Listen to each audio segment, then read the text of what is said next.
Jesus Christ. Oh, geez. Okay. I got that out before it went live. How did Brian's finger turn black and he's going to lose a nail? How'd you do that? Doing something you weren't supposed to do? Well, no, you got to do what you got to do. I bet you were helping somebody. No, I don't help people anymore. He was hurting somebody. I was in a sump in a parking lot, so like a 6 foot hole in a parking lot that's about 48 inches in diameter with a big motor in it and all sorts of piping and shit. And I was trying to get a piece out of the motor, and it's that fucking E85 bullshit that corrodes the shit out of everything that it touches. Oh, no. So it was seized in there. So I had a 36-inch offset pipe wrench on it, and I couldn't get it to budge because you can't get any leverage because you're in a 48-foot. Oh, well, you're gonna get us age restricted with that view. You're in a circle, so you have nothing to get leverage on, and so I'm trying to get it to break loose, and there's not much room in a hole. What's that? There's not much room in a hole. No. Yeah. Especially when you're 6'5", 240 or 35 pounds. You're too big for the hole. Yeah. And so I'm like doing everything I can. I'm like, fuck it, I'll get a cheater bar. So I got a 6 foot fucking piece of pipe, and it was too much of an angle down into the hole because it was 6, and it was like I couldn't get any leverage on it because it was too straight up and down, and I didn't want to snap the motor off the riser because then that turns into a really fucking long day and I wouldn't have been here by now. And this was at like 8:30 this morning. But so I had to get down in there, and a buddy taught me a trick that you can use. There's like studs in the bottom on the top of the tank, and you can put the pipe over the stud and then use it as a pivot point to leverage on the pipe wrench. And so I was leaning into it, and I got it to move, and when it moved, the pipe wrench shifted and the pipe let loose, and it smashed my hand into the side of the wall. Yeah.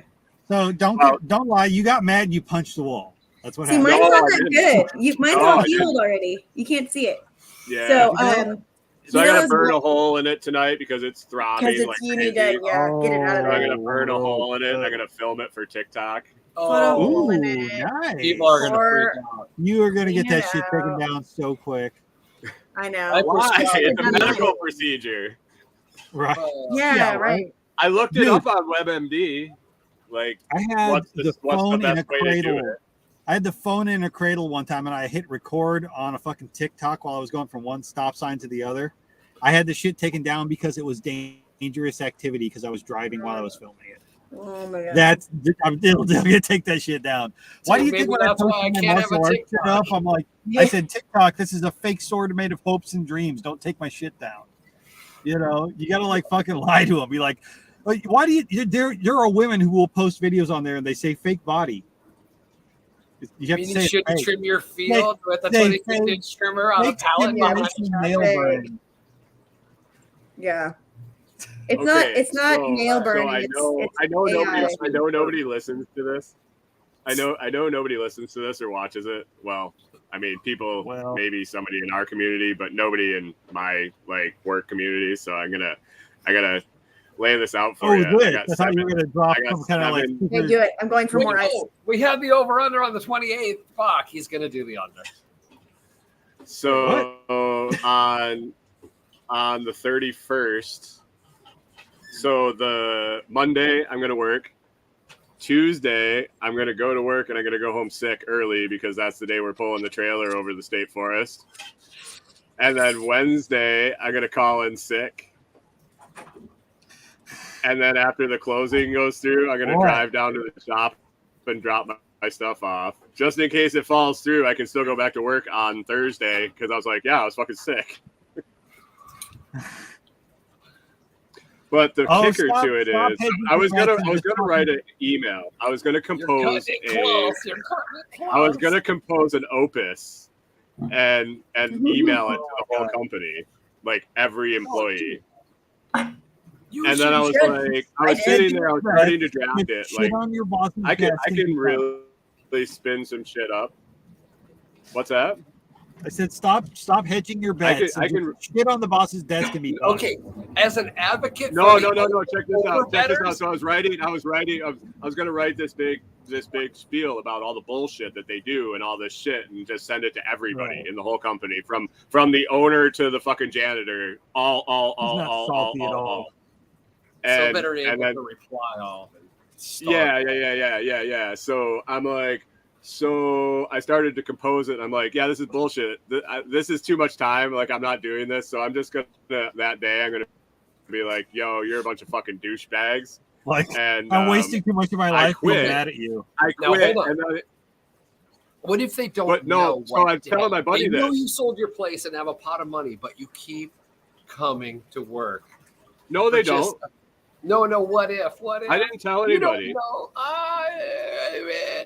Maybe word gets around, your place got sold. Perfect. But he keeps coming to work, and then 2 weeks later, poof, you just evaporate, gone from the fucking universe. But like keys dangling, like lost human. But yeah. So anyway, so I just got a simple like 3-line email that I'm gonna send. Oh, you're gonna do it with one snotty fucking like fuck you to it, and I'm only gonna send it to like the owner and the president and my boss and his boss and all the like the people that should get it. The big fuck you, because it's not a fuck you to like my coworkers. Well, some of them it is, but fuck you. But anyway, so I'm telling my buddy okay. Fuck you. The guy that they like call the wife beater. Well, one of them that I told you about. So I've been in contact with them, and they're fucking dying over this shit. And he's like, I told him about the big long email, and he was like, "That's fucking priceless," because I was going to CC him on it on his new company email along with the other guy, and then I was like, "Yeah, it's too much time." I was like, "But I'll still CC on my quitting email." He's like, "Well, I was sitting late in bed last night, and I was thinking of something." He's like, I think I'm going to send a cake to the shop that day that says, "Congratulations, Brian. Love the wife beaters." Nice. Yep, like, do it. Oh yeah. That's perfect, dude. That's perfect. A dozen roses and like Perfection. the cake delivery. Well, the worst part is it's just a parts guy there by himself, and he's gonna be like, "What the fuck is this?" What is this? Hey, free cake for me. Fuck it. Be great to be the parts guy. That was when I realized. That was one of the things that made me realize that I had to get out of this profession. Was I would see all the videos and the pictures from guys' retirement parties, and it's like 5 miserable guys sitting around with a piece of cake, like just dead face, dead to the fucking world. And the dude that's retiring is like, he's so dead from fucking working so long. He's just like, oh, yeah, I'm like, the break room surrounded by Pepsi machines. What are you retiring to? I can't do this. Nobody in any of these things, nobody is smiling in any of these fucking pictures. Not even the dude getting the fuck out. Yeah, look at me. It's one of those professions that like you walk up to that old dude who has retired and he's about, 3 sheets to the wind, and you go, "Hey, if you gave me any advice as somebody getting into this field, what would you tell me?" And they just say, "Don't." Listen to that motherfucker.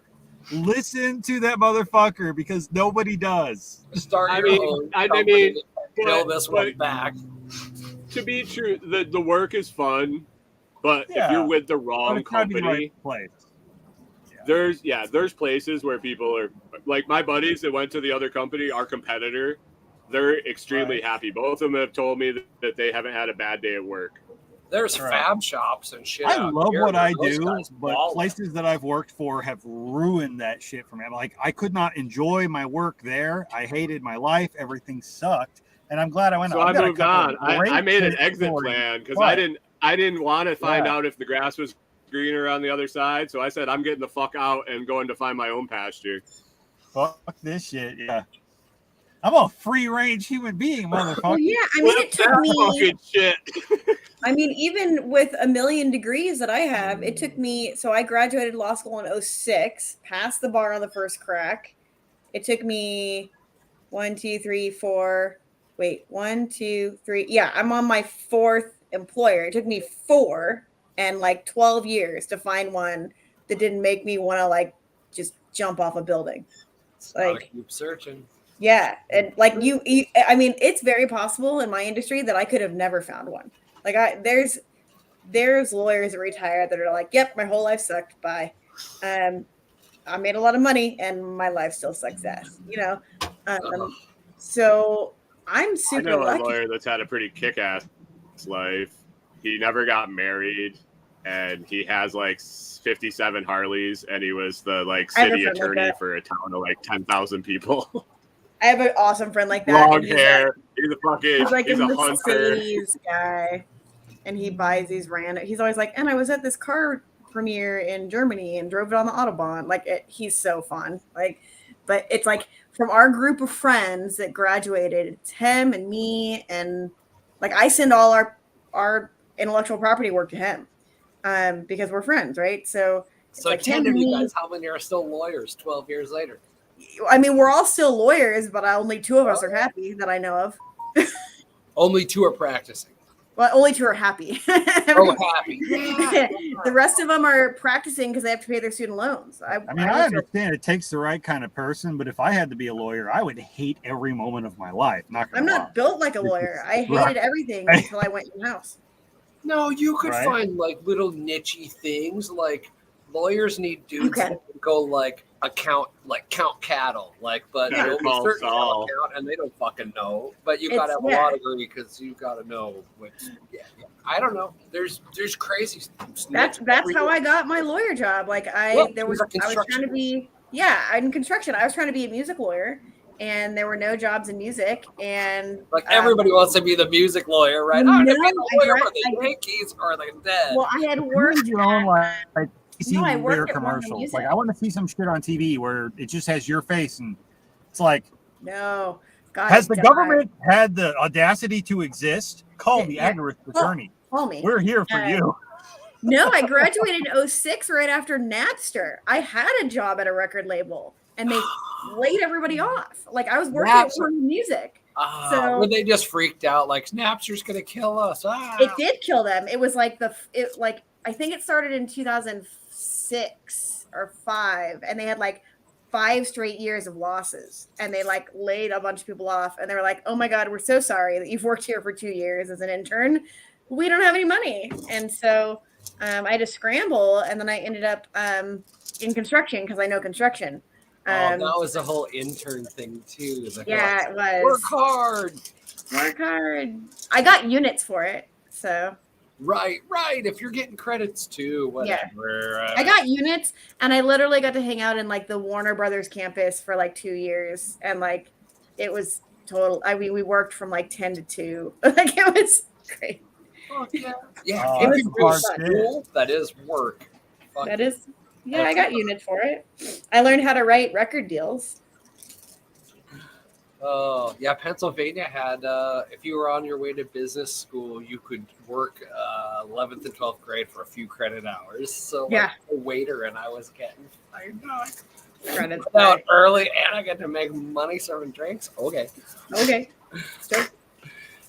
Meet the ladies from the mall. Exactly. I used to eat at the Warner Brothers commissary like 3 times a week. It was awesome. Like the actual commissary. It was so commissary is the shit. It is the shit. Like they had great food, and it was like $5.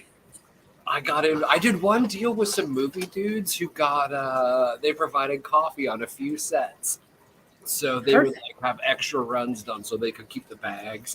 I do miss craft services, I will say. Craft services, that's what it was. In LA. Oh, yeah, half the shit gets stolen because they put the bags out. Heck and they all want the one with the label for their movie they're working on. On purpose. I'm like, fuck yeah, I'll make bags that get stolen. I love it. Okay, so I was saying how cute, like, when I say, like, what should I buy in Mexico? They had little bowls for us. What can you stick back? With candy. I could take all of it back. I was like, that's not the kind of bowl I meant, Patti. Not that kind of bowl. That's not packed at all. You forgot the stem, or that's a party bowl, and we're going to have to figure some shit out. It's a big bowl. No, they were so cute. Like, I checked in, and they, like, handed me a bowl of candy. Like, I was like, okay. Oh, I thought you were giving me the bowl. No, they were. They the bowl and everything is for us. Oh, all the shit. But like I said, I'm in like this touristy, not touristy. I'm in like a downtown financy area, so I'm not sure there's going to be any good shopping. Because I'm too. There will be a real pharmacia if you just go out the door and walk a few blocks. I have to go. I'm just gonna ask the guys like where to go. Oh yeah, fuck yeah. Stay with them to where you can see a dude with an Uzi. Exactly. Yeah. Or do they got armed guys on the street down there? It's not a very big town. Yeah, you're in the financial area or whatever. No, there's dudes with I'm in like high rise. Away from the tourists, it's like okay, here we'll show the security now. Yeah, it's a tiny airport. It was really easy to get through. Oh, no gringos to scare. Nobody speaks English. I mean, some people speak English down here, but I'm in. You speak Spanish? This much, enough to get by. Enough to enough to order my tuna ceviche.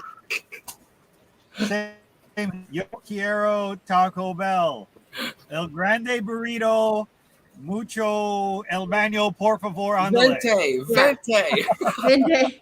So for lunch we went to this like food court and they had a huge like seafood ceviche like thing, and so I got this bowl of like shrimp and tuna ceviche. It was their medium bowl. It was huge and it was like $12 and it was like a pound of seafood. Yeah, damn. It was so good. That's keto friendly right there. It's totally keto friendly down here. Hey Brian, how you doing on the month of the you were gonna go hardcore? What are you doing? Getting there. Yeah. You like not drinking? Oh yeah, that's 90% of it. Dude. No, we got no. I gotta be clear. I gotta be clear going into this shit so I can give it like 140%, and I can't do that when I'm fucking hammered every night. Whatever. So, roll it. We'll fight and wait. That was the best. I didn't drink for 12 years, and that was probably the best I felt in my life.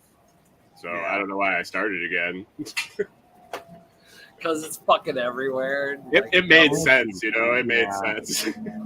Well, I'm down to where like I will only drink at like a work dinner where everybody's having a drink and it's like really good. I am to the point where like I just feel like shit afterwards because I never do it. Oh man, if I went that route like that night, you would like I'd be dancing on the bar because that one night I was still feeling it from last week. I have a bar story. You're still feeling it from last week. A bar story. I have a new bar story from last week, 2 weekends ago.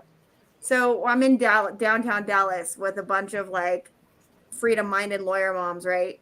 And it was we have a group. Freedom-minded lawyer mom group. Yeah, like there's not many of them. Law mods, but it's fantastic. Wow. So we met up in Texas. Llamas. Get it? That's why I have llama stuff. So we met up. That's how they know each other at a convention. It's do they have hats? Yes, we do.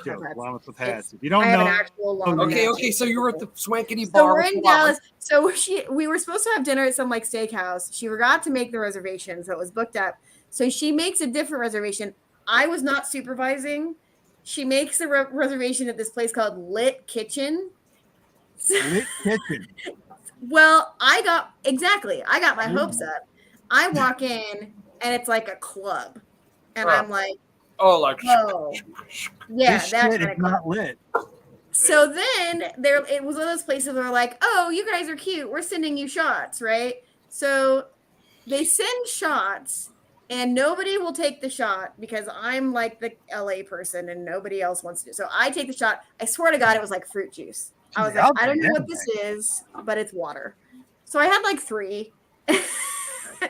Never mind the roofies at the bottom. Never mind the roofies. Water shots. So the other one, everybody was pissed because we wanted like a quiet dinner, right? So we had tried to cancel, and they wanted to charge us $25 a head to cancel. This L just doesn't taste like anything, right? And so the guy, the host keeps going to me. He's like, "Where are you from?" I'm like, "LA," and he's like, "Okay, so."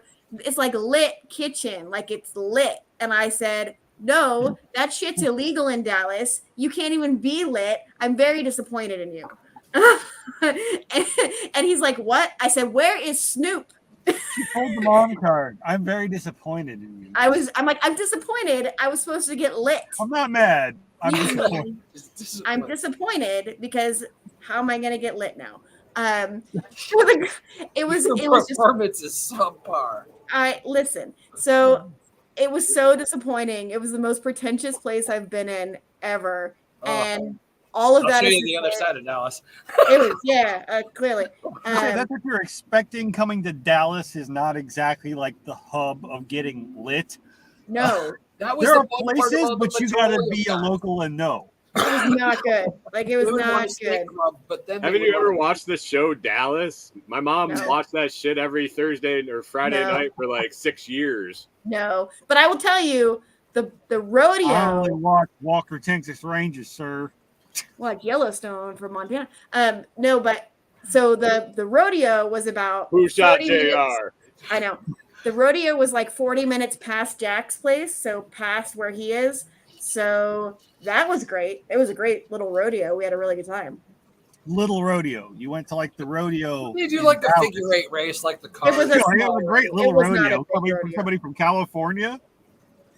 Oh, have you been to one in Vegas? Like that's PBR Nationals and shit. All of Vegas, just a rodeo. I mean, you just got a lot of weird people instead of cows. Right. It's just people. No, but it was a great rodeo. We had a really good time. They had like elephant ears, deep fried butter. No, there was like no food. Like beer and slushies. Light beer. Yeah. Light beer slushies. Oh, see, goddamn. I was talking about making sake slushies the other day. That I would drink. Not for me, just for, some people. I would drink sake slushies. Okay, all right. But yeah, that was my so the moral of the story is the place was full of cold sake is fucking great. It's good. Yeah. I've probably not had any good sake, so I'm not going to judge all sake. No, really good. I've never felt the desire to develop a taste for the expensive. Ask the bartender. Bartender, what are your opinions? Oh, and one of my friends got charged $135 for a shot of tequila. Jesus. Did it at least have the worm? Did she eat the worm or no? It was what kind? What kind? She got most of it comped because she was like, "Bullshit! I collect this stuff. The bottle is $135." Like, I mean, I've had like $90 shots that was legit. That was not legit. Like literally, the bottle is $140. I mean, if you're paying that much money for a shot, it better come straight from fucking Montezuma's dick. Yeah, right. It wasn't tequila. On an ice slide. It was tequila. No. The ones I bought were oh tequila. Yeah. Like no, she like does tequila tasting and like knows what she's talking about. You can get pretty spendy shots, and they're poured to the fucking line like it's a fucking ounce. Yeah, the one where you're like, hey, that's the bottom of it. We pay for this shit by the milliliter, so. I mean, I had a buddy that used to buy Walker Blue by the case because it was cheaper than drinking it in the bar. You ever been anywhere where they actually have the shot glass on a scale and they weigh the shot? I used to have to do a pour test before every shift at one of the bars I worked at to get my drawer. It was like a blind pour test too, so that was like a box that was open to the manager side, and it had test tubes, and they'd say 1 ounce, half ounce, quarter ounce, ounce and a half, 1 ounce, and you had to go, and it was like you had to get 5 out of 6 to get your drawer. That day, like boom, or else you had to prove you were accurate that day to get your drawer. That's heavy duty. A bad bartender will close a bar in 4 months. Okay, so I told the story the other day when I was president of the golf club. Part of the problem was it was a men's club that had a bar. I've run restaurants, right? I run pizza shops. You steal pizzas on pizza boxes because that's what they go in. So you count the pizza fucking box. Like inventory management is fucking simple. So I just did some quick numbers was like, dude, like I worked at a bar that I weighed my bottles in and out. Y'all love the problem. At the end of the night, when you rang your till at the end of the night, you counted your till, you printed your register, you counted your till, you brought your bottles because we all had the same. It was 4 bartenders down the bar, and we all had the same back bar and front bar. So it came in a bunch of bus tubs. So they clocked you in, clocked you out. Yeah, they weighed you in, weighed you out, and you had to be within a certain tolerance, or you had to pay for the difference. I thought it was hard to be a lawyer. No. But the cool part was, so I worked a shift. It was 10 at night till 4 in the morning, and I had to give away $175 worth of alcohol on my shift. I had to at least hit 175. I could go to 250, but if I didn't hit 175, it was like a bad thing. Like you were supposed to give drinks away. Incentivized to incentivize, but you lubricant. Need to be accurate with what you're giving away and what you're paying, what you're getting paid for all of this to work. You need a business degree to serve liquor. It's it comes down to percentage. Yeah, that's why I was like, we got to, I mean, it turns into buying a shot for 2 guys. And then they're like, oh, shit, my buddies are here. And they come over and buy 7 more. Right. Because just managing the flow. It's part of the bar. They taught us how to do that. So this bar I worked at, I got lucked in to be a bartender. I was a bar back. A bartender. And like, that was the one you said the other day, right? Yeah. So the dude that ran the place was legit. Like, he knew his fucking shit. That's why we made so much money. That's why his bar was what it was, and I learned so much as a new, like, that's when I have a thirst to learn everything, is like day one, and I had the right guy there just to fucking flood it into my head, and I was successful for it for a decade. I'll tell you how the system works. Pay attention, kid. Right. This is how you manage it was a customer service thing. It's how you manage customers is what he taught me. So I could work a bar. It didn't matter what bar I was at. I was giving great customer service from the techniques he taught me. Learning how to sell by making the person who you're selling to actually ask you for what you're trying to sell them. Yeah. Well, pay attention to them and just ask leading questions and do things, right. Just treat them right and be legit with them and upfront with them and be like, hey, you just bought 5 drinks. I've got your next beer, and actually pay for their beer. Value for value, you mean? Weird, right? Entertain them. So I'm literally, so I'm arguing. Have a good time, good experience. You're arguing a case? I'm arguing in Telegram about value for value because everybody's freaking out about this student loan thing, right? And my position is that shit needs to be paid back by the schools that lied about their employment rankings and how much money their graduates were making. Right. They fucking lied. It's Will you get in trouble for filing false SECs? So if you filed false advertising. Somebody already did it. Somebody ran the lawsuit. Who's going to pay? Like, the school's going to pay? Where's the school going to get their money? That money's gone. From the endowments. Do you know how much money these schools have sitting in random fucking endowments? I promise you, Hamilton Technical School in the government back. Iowa does not have money anyway. No. But they weren't. Parking lot. They got the money from the government. Give the money back to the government. Shred that shit up. And call it wherever they got it. Like whatever. I mean, I'm not opposed to them all fucking all the money to the government. Don't get me wrong, but right. Well, I went to a private law school. That's like suing the homeless guy down on the street that you just know you're not going to get any money on because these universities, but is it protected? No. Is the money protected? No, it's not.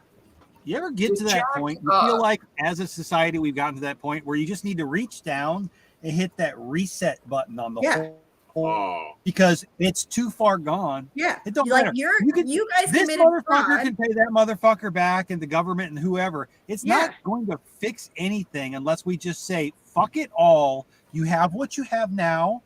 Let's go back to square one. And I think that I think they should figure out Jubilee. the proportionate amount that each fucking college lied about how much money you should be making after graduation, and they should have to pay that back to the government who funded the loans. When I went to school, nobody told me how much I was going to make when I got done. No, this is a big fucking deal. Percentage working industry after 2 years, after 5 years, after 10 years. And how much money are they making on average? Median income. Oh, yeah, all that. They will try to sell you. They will. For sure.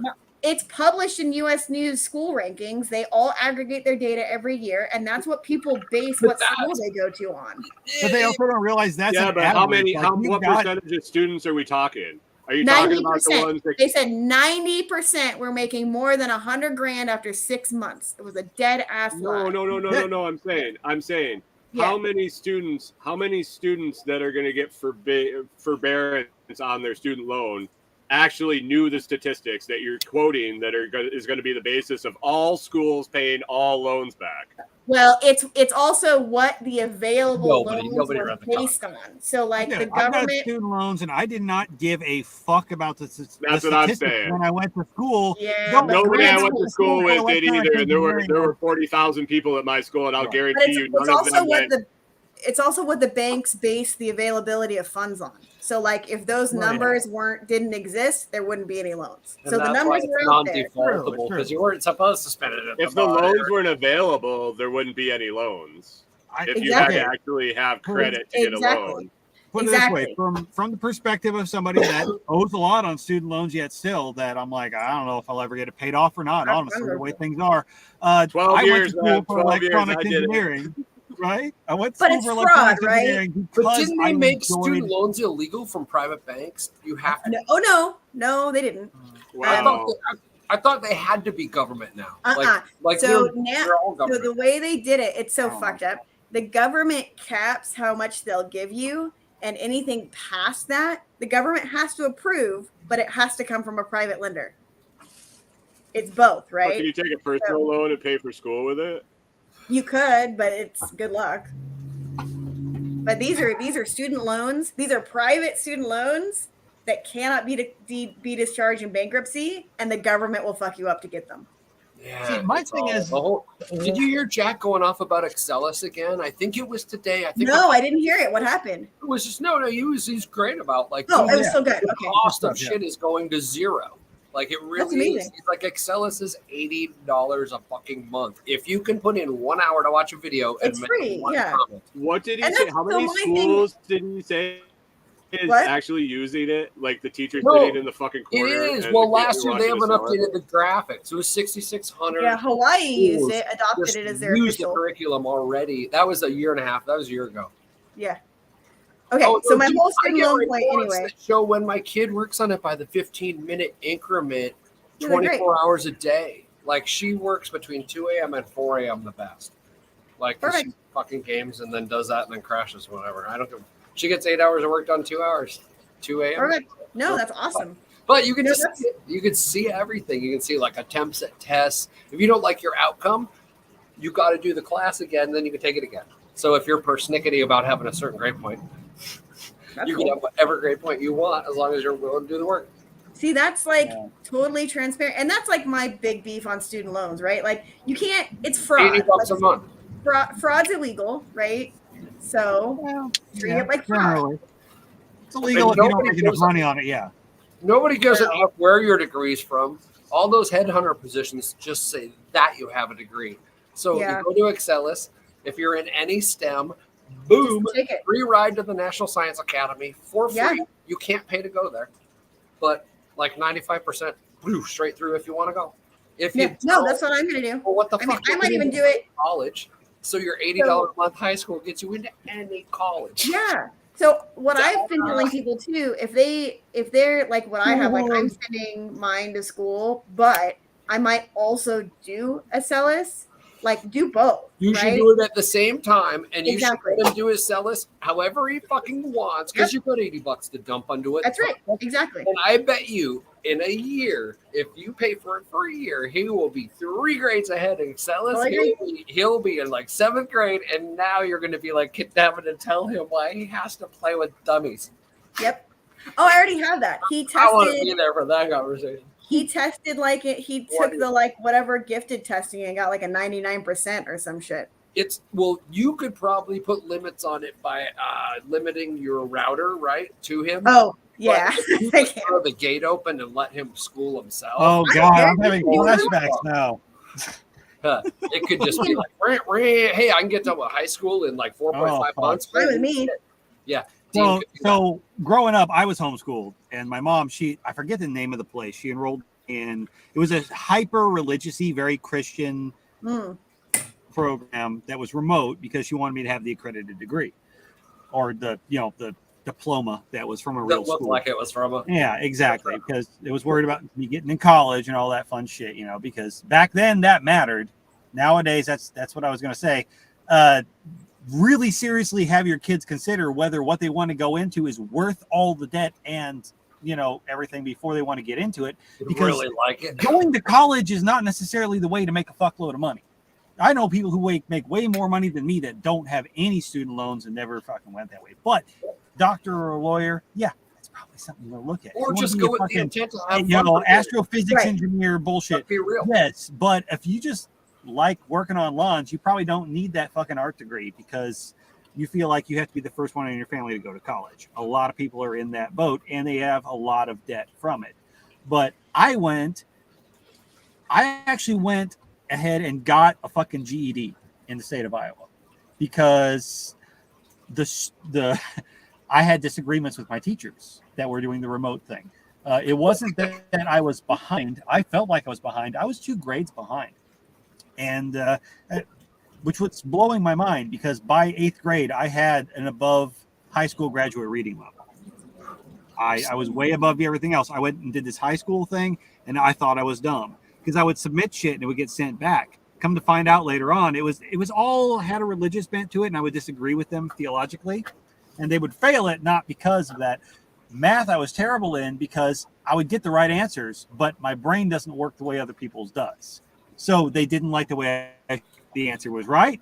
They didn't like the way I showed the work. I got tired of the shit. Finally, I was like, I'm not sitting around at 19 years old in fucking 10th grade trying to fail this shit and do it again. So I went and got my GED. My mom freaked the fuck out because she paid for the full 4 years. She's like, you're going to do this shit. And I'm like, no, I want to go to college. Fuck your shit, And I knew the college I was looking at I was going for electronics engineering, local community college. They were going to take a GED if you had high enough scores. So I went, I take the fucking pre-test because they have you do a pre-test to see if you need to go any boost up or whatever because we don't want you to fail when we go and do the test. It's all like fucking federally funded. They want to make sure that people pass. So I go and take the pre-test and they go, why haven't you done this yet? I'm like, what are you talking about? They're like, you missed one question in English, but you just tested in the top 0.01% of people in the nation who've ever taken the GED. That's amazing. You haven't even taken it yet. And I said, what the fuck? They're like, yeah, that's like at least third-year college aptitude. What are you doing? And I'm like, I have no idea. Apparently disagreeing with people over religion holds you back. Just stamp my ass. I went ahead and took it, walked through it. I tested in the 0.0008% of people who've ever taken it in the state of Iowa, and I don't know the nation. I don't know if it combines them all or not. So when I walked in there to go apply for college, and they promise you all this shit, and here's how much money you're going to make, they looked at that and they went, okay, you skip all these pre-tests, go ahead and take this one. And coming from the homeschool background, I was kind of blown away with what they were expecting from me as a test. Because I did shit way harder than this. So I sat down and did it. They had like a 40-page questionnaire of like just basically math and logic problems. Go through and finish this. If you get enough of these, a high enough score on this, then you pass through the first semester of like prequel type bullshit and just go straight to the meat and bones of it. I'm like, I have a fucking general class in ham radio operating. I don't need your shit when it comes to passing all your general crap. So I went ahead times test. And it was apparently however many questions you get done in that set amount of time gives your grade. I went through, did all 40, went through and checked back again, looked at everything, found a couple errors, fixed the shit, sent it in. And they were like, I went over there and said, hey, I'm done. They're like, did you turn the page? I'm like, no, I'm done with the paper. What do you need from me? And they're like, time's not up yet. What are you doing? Go back and check your shit. And I'm like, no, check my shit. And they're like, okay, no, you know what? You just pass. So it was an easy thing for me. But then what nobody prepared me for was, this is what I want to do. This is everybody tells me this is going to make a fuckload of money, blah, blah, blah. But you got to know the right people, the right spot, get the right job, and also not be a dumb fucking 21-year-old and fuck it up. But I figured out really quick, it wasn't something that necessarily I could do it. Oh man, I could definitely do it. But being around the people, like Ryan was saying, who had been doing it for life and seeing the environment that you do work in and the things that you contend with, I would not have enjoyed that as a career path for the rest of my fucking life, the rest of my working life. It was just going to be soul sucking. You know, it's something I enjoyed as a hobby and as an intellectual type thing. But to turn it into the job where it's just constant bullshit all the time, no, I wouldn't have stuck with it. So there we go. 2.5 years of college, all the debt to go along with it, nothing to show from it. Not saying I didn't learn anything. There's a lot of shit I learned in that time. I would never fucking trade that shit in. But I don't think college was necessarily life lessons. There's cheaper ways. Oh, fuck. Totally agree. Okay, I got to go to my thing, but I agree with you. I should not have gone to law school. I should have become like a ranger or something. Well, I'm not saying you'll go to law school, and you probably can't go to law school on YouTube. But I mean, there are certain professions. I'm saying don't go to law school. Ranger? Is that what you said? No, talk to service. Doing like I met this dude in the park service. He was a national forest park ranger. And he gets to ride around the forest on a horse and do poaching patrol. It's kind of awesome. With like an AR. To a fire watcher for the state forest service. Yeah. That'd be cool. You get to carry a rifle. I'm good at watching. Fire ranger. She'd sit up in the fucking tower and watch for fires during fire season. Fire ranger is actually one fucking like federal or state profession I can respect. Guys who are like, yeah, I'm gonna go get you for poaching. Oh yeah, fuck you. You're just another fed. You know? No, like bears in Yosemite. Drops by. Bears in Yosemite. You just fly up there every day. Yeah, people. Don't get me wrong. I'm like fuck a poacher all day long, but the guys who are out there fucking like, you wrote the date on your deer tag with a Sharpie. Oh no! With a knife. Trust me, I deal with those guys. I'm like, yeah, fuck you. No. This was back Yosemite backcountry bear poaching. Like there is no bear hunting in Yosemite. Okay, I'm going to my thing. Have fun. Bye. Be safe. Come back. Be careful. Yeah, be like, I'm alive. Don't drink all the roofies. I know a guy that free drinks. They were getting ready for fishing opener in Minnesota. It's a big thing. Fishing opener or fish opener? What's that? What I would say, fishing opener or a fish opener? It depends on which Brian you ask. Fishing opener. It's a big deal here. Is they all go out at midnight and wait till midnight, so it's officially the opener, and then they go walleye fishing, and so they were standing on a bridge waiting to go walleye fishing at midnight. They're standing around. It was like 11 o'clock at night, and a state game warden rolls up. What are you guys doing? Oh, we're just waiting until midnight. He's like, I can't arrest you for fishing for panfish with a Rapala. I'd just call you stupid. Yeah. And they're like, is he fucking with us? Is he like trying to get us to throw a line like a half an hour early so he could give us fucking tickets, or what's the deal? So they keep talking to him. Is he baiting us? Well, yeah, and then they started talking to him, and the guy was pretty cool. He started showing him like pictures on his laptop of the shit he's confiscated and all the shit. So they were bullshitting. All of a sudden they look up, it was like 1 a.m. They had missed fucking opener. So they're like, what the fuck? Does that count as fishing from law enforcement? You don't get first fish. What? Right? Damn. Yeah, they're crazy about some of that. Some of them are cool as shit. It just depends. They're normal people too. There are some game wardens and shit like that I've dealt with that are cool as crap.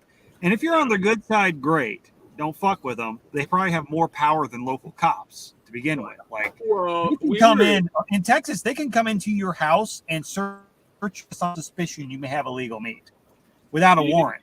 You want to hear a good fucking conservation officer story? We were down in Missouri snow goose hunting, and we get a guide when we would go down. We get the same guide every year. They got pretty big. They were pretty small when we started with them. They got pretty big. They're one of the top snow goose guys. They go all the way from Arkansas all the way to northern Canada, northern Saskatchewan throughout the season. And so they got big and whatever. And so we were down there the one year, and we weren't on any birds. And they do a lot of work for their clients. They don't just sit in a field if there's no birds around. They have leases with tons of different farmers, and they go around and scout and find the birds so they can move clients in the middle of the day. They're going to make money. They're going to take you to where the birds are going to be. Right. So we'll hunt one field in the morning. If there's nothing around, they got another crew setting up blinds and shit in another field. We go to lunch and we go to an evening field that they know they're feeding in. So we're sitting in the blind. It's dead as shit. And there's guys out scouting for them. And the guy gets a phone call. And we're pretty good friends with him by this point. So he puts it on speaker. And it's one of their scouts. And he's like, there's motherfuckers shooting the bands out of our fields. So snow geese have some have identification bands, and it's kind of like a collector thing for hunters. Mm-hmm. They get them on their legs, they get collars and different shit. And so they band them to track where they migrate for yeah. So you overall get it, statistics and shit like that. And if you shoot one, it's kind of like a badge of honor. Yeah. So these guys were going out with a rifle and a scope. And they were sitting in their truck on the edge of the field and scoping out the fucking birds with the bands and fucking picking them off and then running out and grabbing them. On there. Ooh. So the scouts saw him, and so our guide's like, give me 5 minutes. So he walks out behind the blind, makes a phone call, and he comes back and sits down. We're like, what the fuck was that about? He's like, I called the conservation officer we're good with down here. He's going to go check on the guy. So, 3 hours go by. We're sitting there, no fucking birds. We're bullshitting. We're laughing about all sorts of shit. And he gets a phone call. Having a good time because you can, yeah. Yeah, and we always had a good time whether we shot birds or not because it was 8 guys that went every year. So we were like, it was our trip. Right. We'd sit there on Tinder and fuck with people and shit on other guys' phones. Take the one guy that had Tinder on his phone that was single. We're all fucking married. And we're fucking around on Tinder in the blind, all that shit. All over the fucking sending random messages. Anyway, the dude gets the phone call back, and he looks at it. He goes, "It's the conservation officer. You guys want to listen in?" Yeah, fuck yeah. Why so not? He puts it on speaker, and he's like, "Hey, so how'd it go?" And he goes, "Oh, so I rolled up on those guys. He's like, they had a big flatbed dually, brand new flatbed dually. They're sitting in there, they're shooting, picking off birds with a rifle out of the window." And he's like, they're smoking a bowl at the same time. It was illegal in fucking Missouri at that time to be smoking marijuana in a vehicle while you're shooting a gun. Regardless of the state, to sit there with a gun and illegally shoot fucking birds with a rifle. Anyway, so I don't care where you are. That's illegal in Russia. So the guy goes, the conservation officer, being a cool guy, that's how these guys why they respected him and shit. He's pretty cool. He's like, hey, there's guys. He's like, I don't give a fuck about the weed. Just stop smoking it while you're driving. He's like, but there's guys that make a living hunting this field, and you're busting up their migration pattern. They're scouting. This is how they make their living. You can't be doing this shit. And he was going to let him go. And the guy looks at him and he goes, I bet I could kick your fucking ass. Oh, there you go. There you go. Now, you don't have to be a dick to him. You don't have to be a dick. So the conservation officer's like, so we're on our way to his house. He's going to jail. He made 2 payments on that flatbed dually. That's going to the impound. He's got a nice little loan on that. And then we're going to head over to his house and take anything hunting and fishing related in the whole place. And so he goes, he's like, I'll let you know what we find. We were hunting with the guy the next day. The conservation officer called him and told him they took everything out of his fucking house. Brand new fucking boat, had a loan on it, trailer, 4-wheelers, guns, bows, everything. They fucking cleaned his house out. They were going to let him go. And the dude said, I bet I could kick your fucking ass. Because he was fucked up. He probably had fucking 30 in him. And they sit there smoking a bowl, and the cop walks up, starting talking shit. And he's like, well, it's a conservation officer. It wasn't a cop, It wasn't a cop. Right. Still, it's a cop, but it's like super cop. That's super why you got to cop. go to the conservation officer auctions when they have them. So they have those in Minnesota where they compensate. Fuck yeah. Dude, down here, if you could get pulled over on your way off a boat ramp and have one illegal fish in your live well. And they can not only take your truck, take your boat, take everything involved with it, your fishing rod, whatever. They could walk up to you on the bank and they go, "Is that your truck?" And you go, "Yeah." There it is. Your truck, your fucking trailer, your boat, everything, not just related, anything in them, gone. Yep. They're going to take it. And later on, if in a 1.5 year legal battle you win your shit, you get it back. So you don't fuck around with them if you can avoid it. You definitely don't. You don't leave a sandwich in your truck when you go fishing in Texas. No, and don't tell them you can kick their ass because they might just shoot you and put you back in that lake and then take your shit anyway. You never know. I mean, fuck. I mean, the part of Missouri we were in, that is a possibility. Yeah. I knew some guys who are cool as shit though. There's one of the guys down here he's like a federal game warden because we have a lot of federal and he's the state park. Basically, it's federal shit, and it's right here in my backyard. And some of the guys, they're a little bit southeast Texas, but one of the guys has all kinds of stories. He goes, "There's one time I was back there in the woods, and I run up on this tent. There's these two guys, and they're out here camping. And I suspected they were up to some shit, but they weren't fishing, they weren't hunting, so there was nothing I could really do. They were just out camping. And then, I smelled weed, so I searched their tent. These motherfuckers had a duffel bag full of fucking power tools and dildos. I'm not kidding you. I don't know what was wrong with these freaks." He hauls them off to jail. He found like fucking 3 pounds of weed in their shit or whatnot, but they were just out getting fucking lit and having a good old time, I guess, with a duffel bag full of dildos. Making some backwoods videos. I don't know. But it's the reaction of this fucking Southeast Texas federal game warden telling me about it. I'm over here just like fucking dying.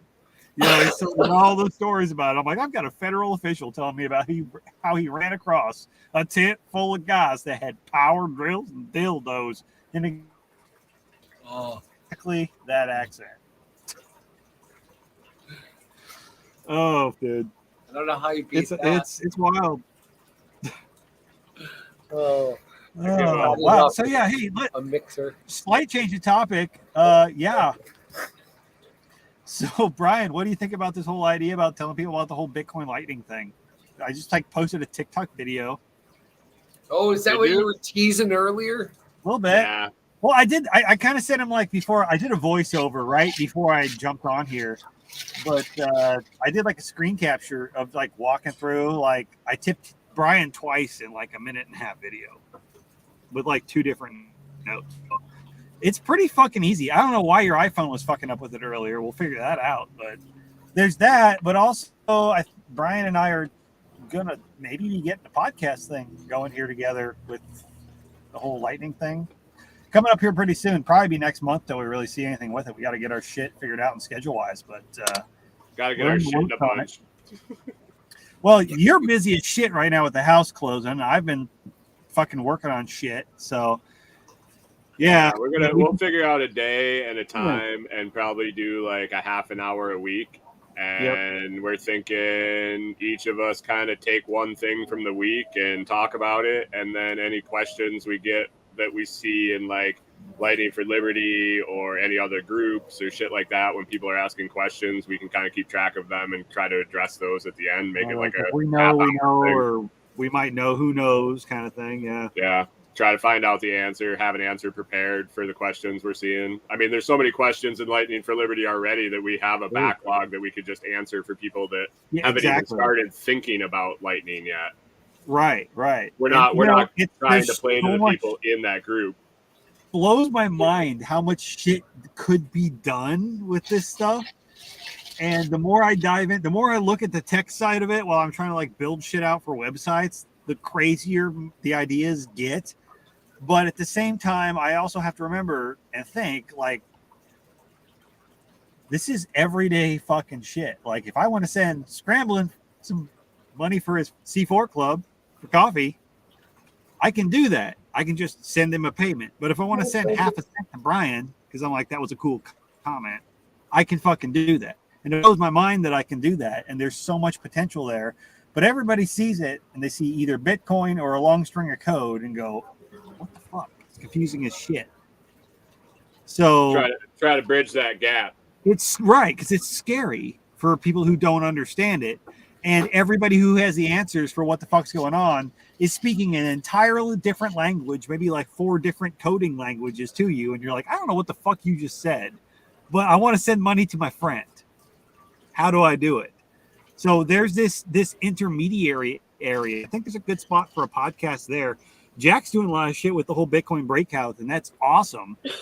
Like everything he's doing is fucking badass, but at the same time, like super lightning focused for like, we started up that fucking group on like a whim because everything that was being talked about in both of our fucking podcast groups was like Bitcoin Lightning for like a week solid. Yeah. And there's like 60 people in there now between regular users who are interested and developers. And that kind of blew up. So I'm like, there's a spot here. There's something going on.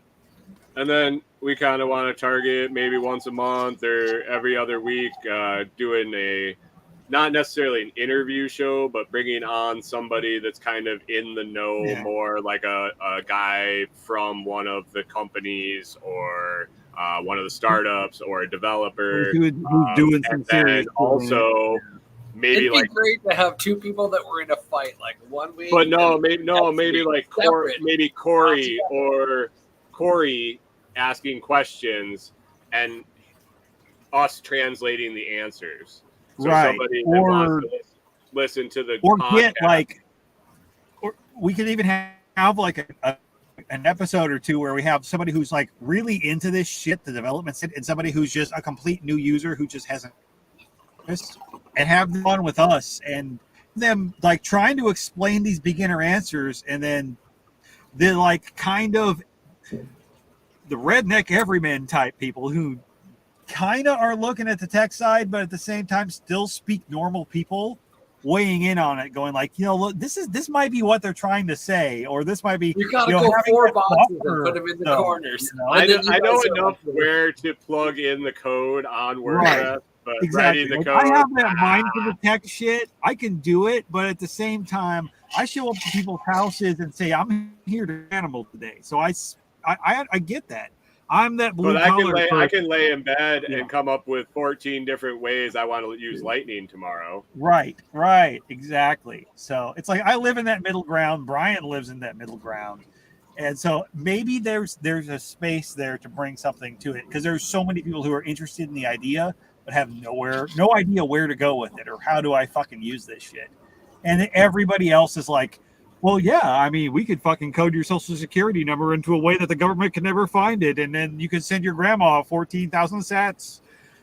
And you're like, how the fuck would you do that? Well, Perl, PHP, and Apache, of course. I have no idea what the fuck you just said. The average person doesn't live in that fucking world. So, did you just speak in Chinese?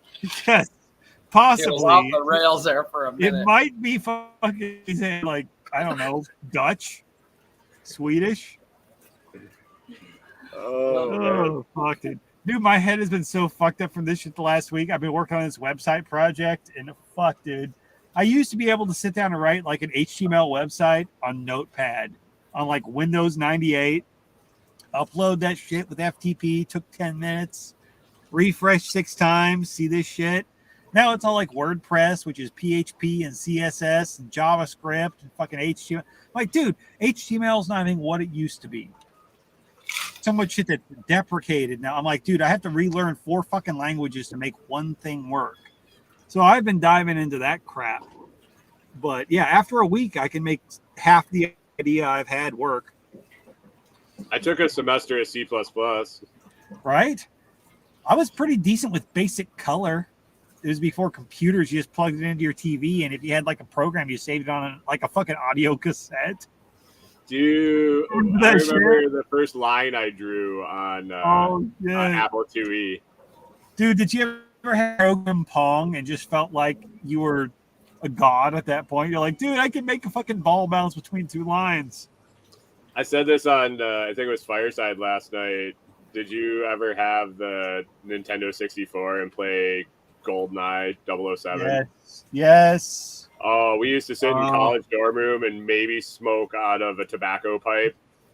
Maybe that would sit on the floor in front of us, and we would play. And if you shot somebody, you had to put it down and take a tobacco hit, and then pick your controller back up. And if you kicked it, you had to pack it.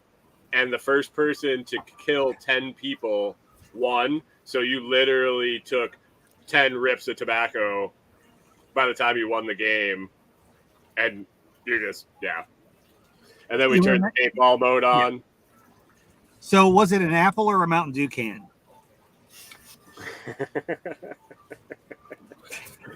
It was not. It was a 4 foot purple acrylic tobacco pipe.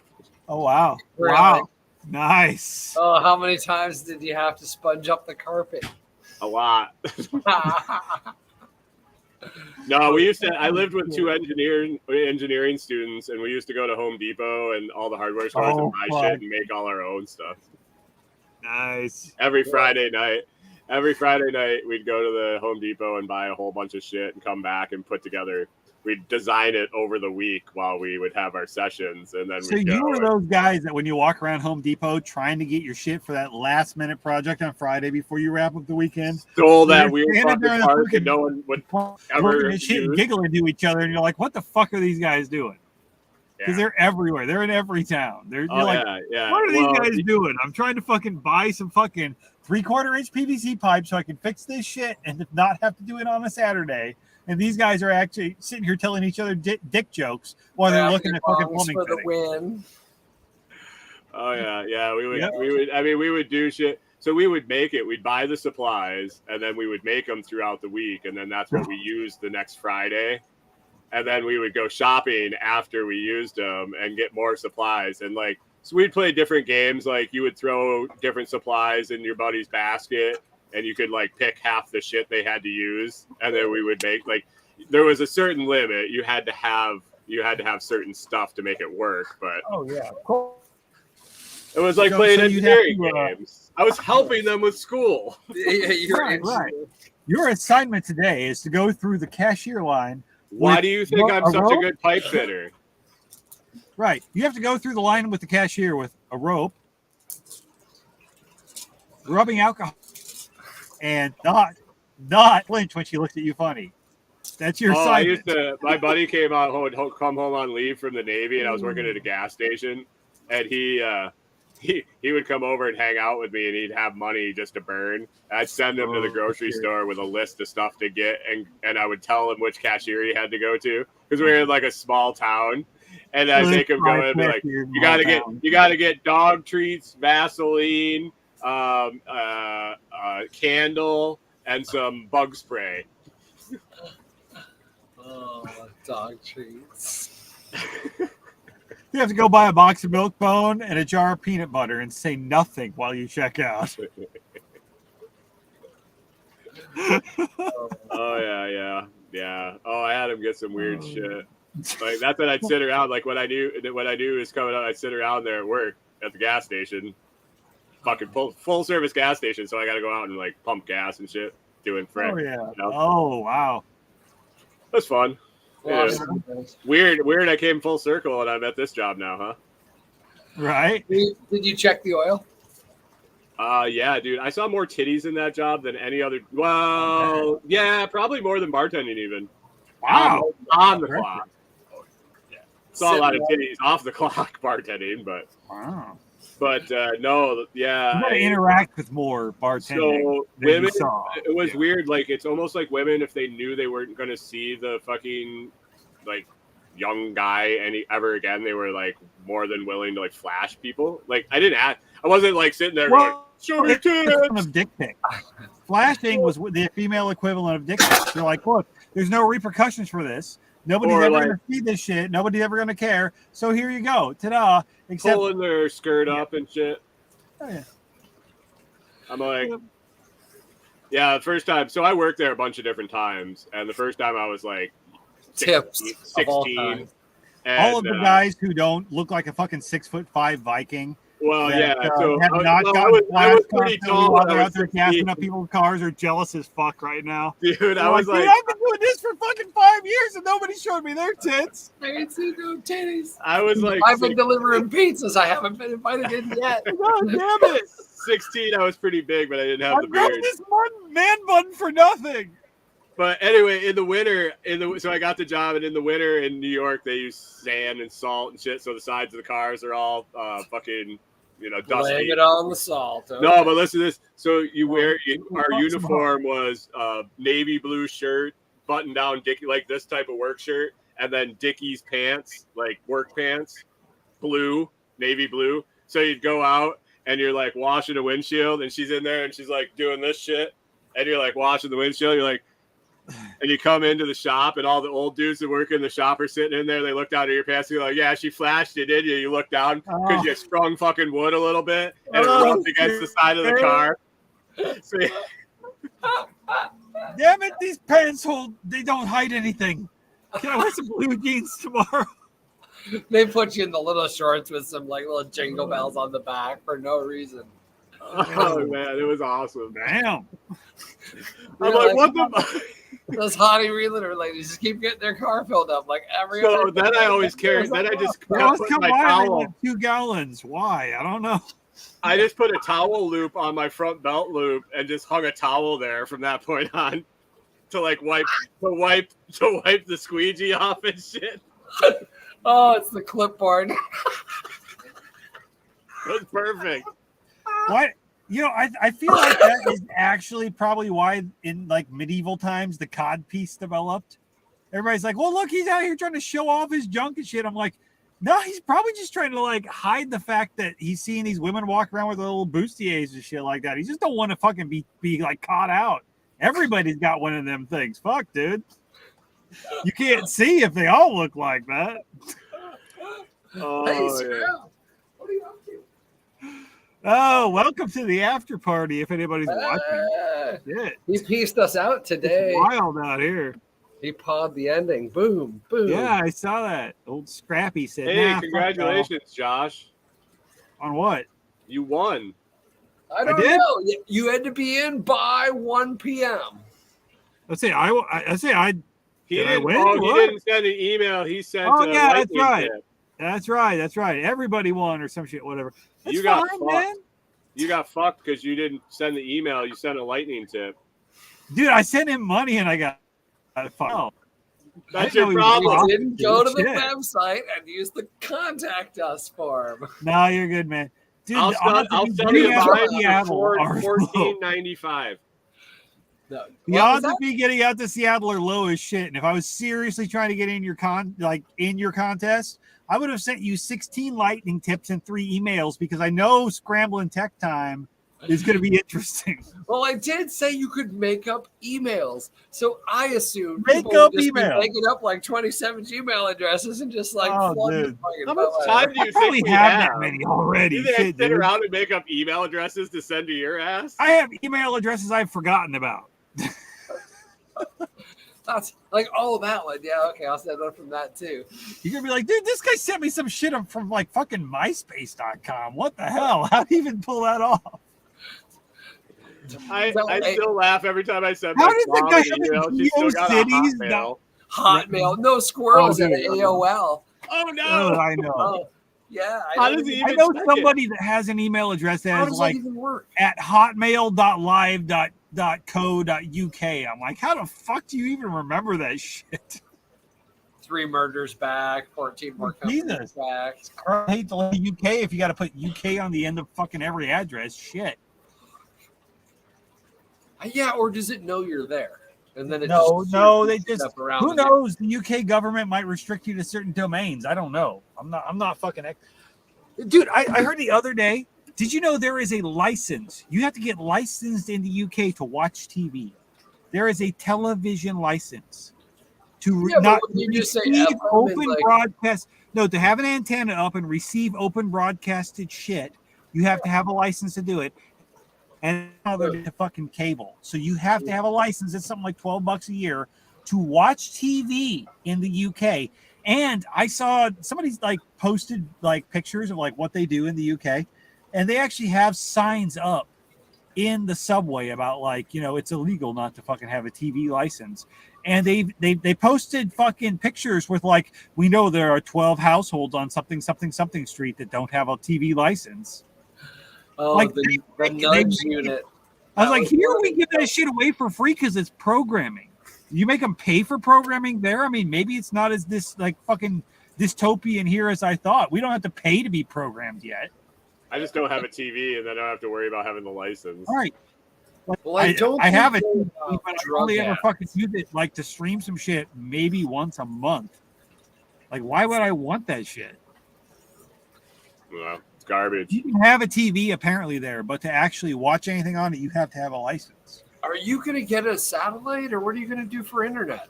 Me? Or no, Brian's the one who's going on the move. Because I was like, the people in England could just get a fucking satellite, boom, no more TV, fuck you, don't really need it. Cell phone, the same cell phone internet I had, unless we find that Starlink is better and we might end up switching. But right now we're going to roll with what I put in.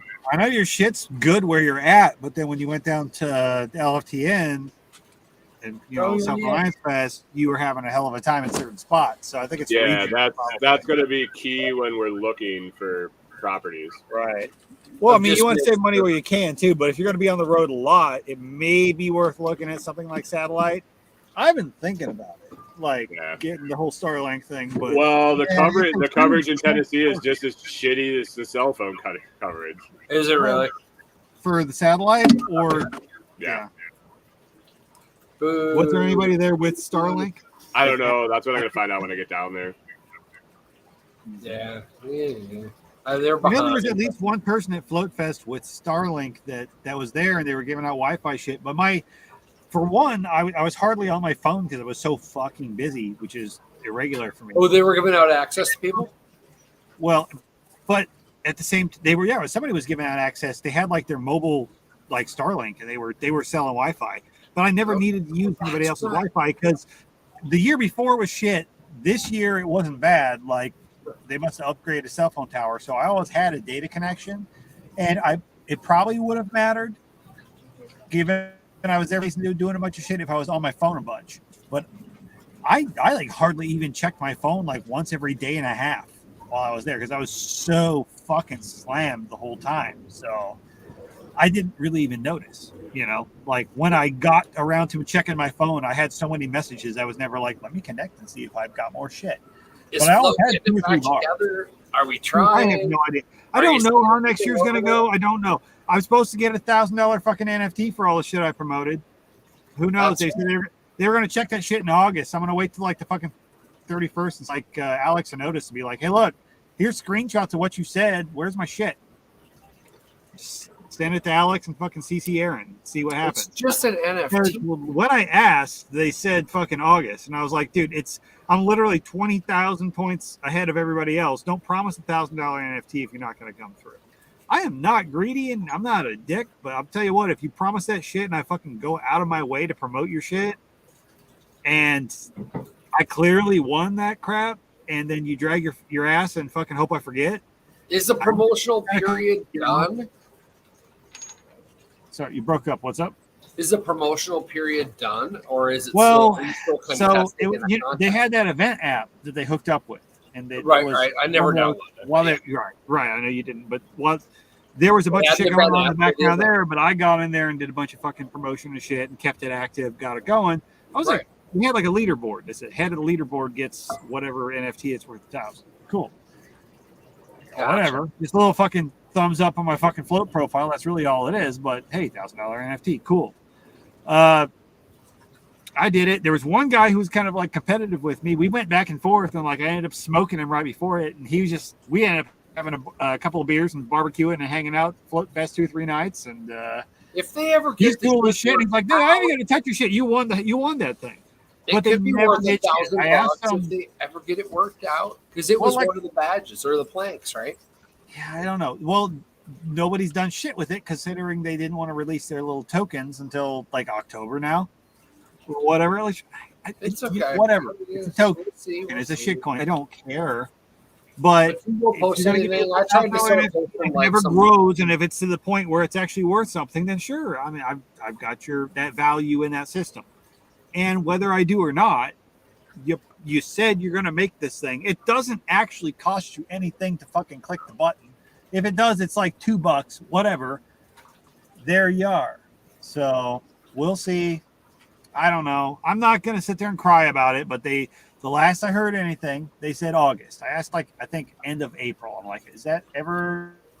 Like, well, we're giving it till August. So people, if they want to post their extra photos, after event stuff. I'm like, have you gone back in and checked the score? Like last week in July, I said in their group chat, like in the chat on Telegram, hey, just is it still the plan or anything changing up? And I said, everybody else in the group, hey, if you want to get in on this stuff, because they said end of August, now's the time to post all your photos. If you got stuff to promote, go ahead and do it. Like, bring your competition, motherfuckers. I'm here. Bring it in, get involved. That's fine. Make me work for this shit. I could post some more shit if I wanted to, but nobody's touched it in 6 months. And nobody did anything. They ignored it. And then there was some other bullshit that went on in the group after that. And one of the admins came in like an hour later and deleted a bunch of crap that came in. Well, that's great. So you're there. You're active. You're on. You read my shit. You saw it. You didn't respond.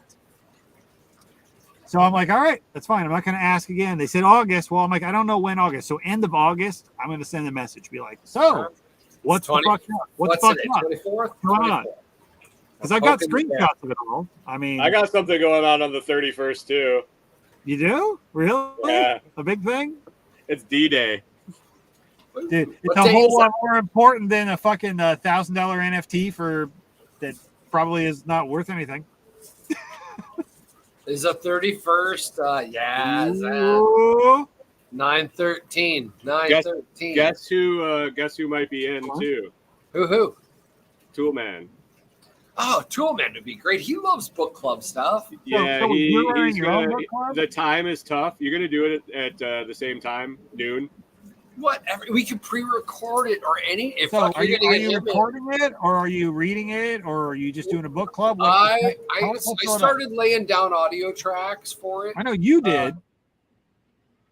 No, we were going to watch it and have like book club discussion as it was playing. Okay, I gotcha. Yeah, so we'll just play the track, and then somebody can holler out whatever, and I'll hit pause and we'll just whatever. Right. Yeah, it's no, he's thinking he'll probably be. I said he's doing. It's like 30 episodes or something long, one a week, and he's looking for like an at least 8 episode commitment. Right. And he's like, I can probably do that. I just got to figure it out with the time and stuff. I didn't realize it was a collaborative thing. I thought it was just Brian doing it. No. So I'm putting out Brian the files, right? Is so you don't have to fucking read the book because I fall asleep reading some shit. Gotcha.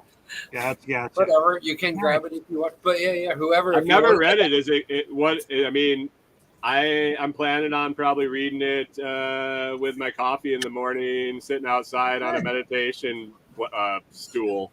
It's a great book. Yeah. Barefoot, though, of course, right? You're like, yeah, dude, I'm so excited not to have to put my work boots back on every day. I bet. I'd go like the weekend. Every evening I'd get home, I'd take my shoes off. I wouldn't have them back on until I went to work again. We would go for a barefoot walk after work down our road and back, which is like probably a half a mile.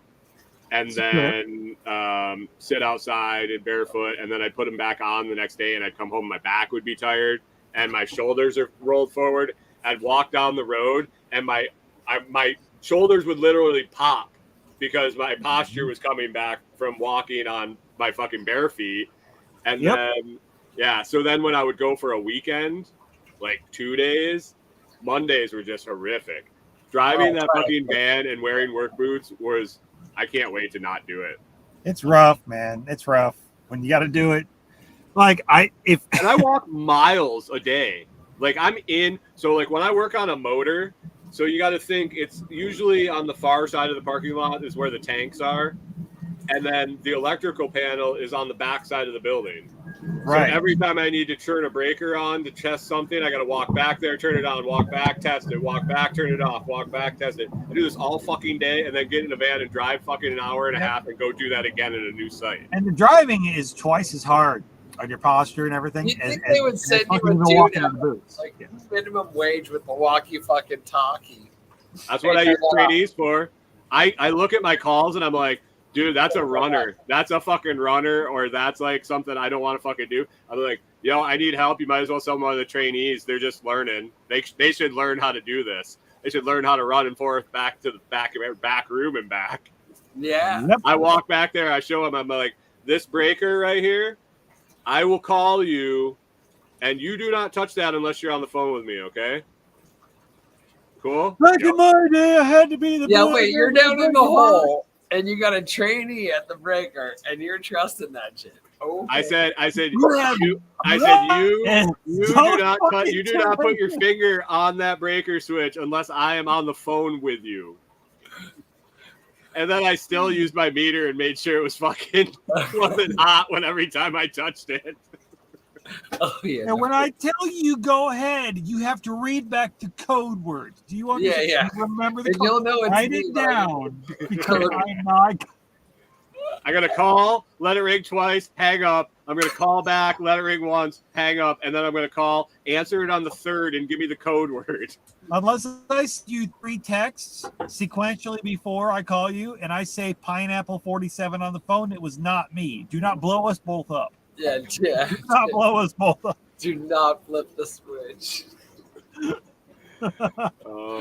Yeah. Fuck. Tomorrow morning, I'm telling some stories. Probably tell the finger story. I got another story about on Monday. I've had the most fucked up work the last 2 days. The oddest calls. So I've been there for.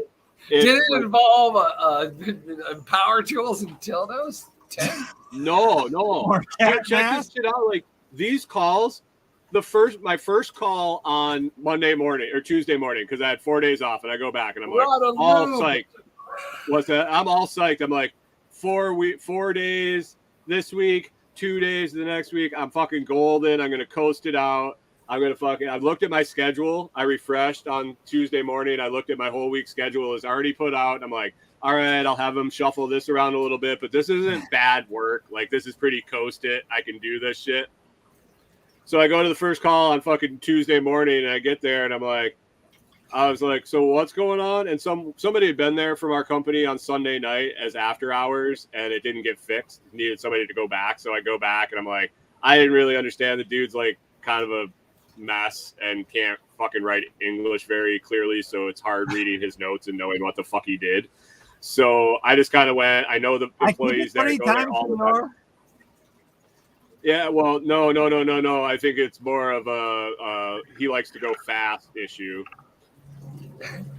He might have killed some brain cells going fast with some Drano-related products. Let's just put it that way. I rewired the whole panel and nothing worked. Lightning bolts. So he was out there, and I'm like, who knows what he did? So the manager, I knew she was going to be there. This was at a major retailer that rhymes with Islet. So I talked to the manager and this and that. She's like, so this is what's going on. And I'm like, okay, that has nothing to do with what the call I'm here for, like what I read as the call, but I'll help you out. Dude, it was a fucking mystery. Every single thing I checked okay for the symptom that was going on. Like everything I've learned to check in 5.5 years. I called everyone I knew. I called the best tech that I know, and he was fucking stumped. I called everybody I know. What's the possibility that the error code was the error code? No. So it was only drizzling out of the nozzle, but I had full pressure at the motor. So it should have shut it off. A grain of cigarette. No, it should have worked. It should have worked. There was no reason why it shouldn't have worked. We eliminated all options. I called another tech, had him swing by. We were looking at it together, doing some troubleshooting inside, outside. I called another guy again. and we were talking about something, and I was like, I gotta go check this shit out. They had somebody there the night before and isolate one of the tanks, and they shut the fucking outlet from both the diesel pumps in the ground to the dispensers, shut the ball valves off, but the fucking nut on one of them was a little loose and they overshot closed. So there was 50 PSI on one side and 6 PSI on the other side. So there was a loose nut, and where they expected to completely cut the flow off, some got through.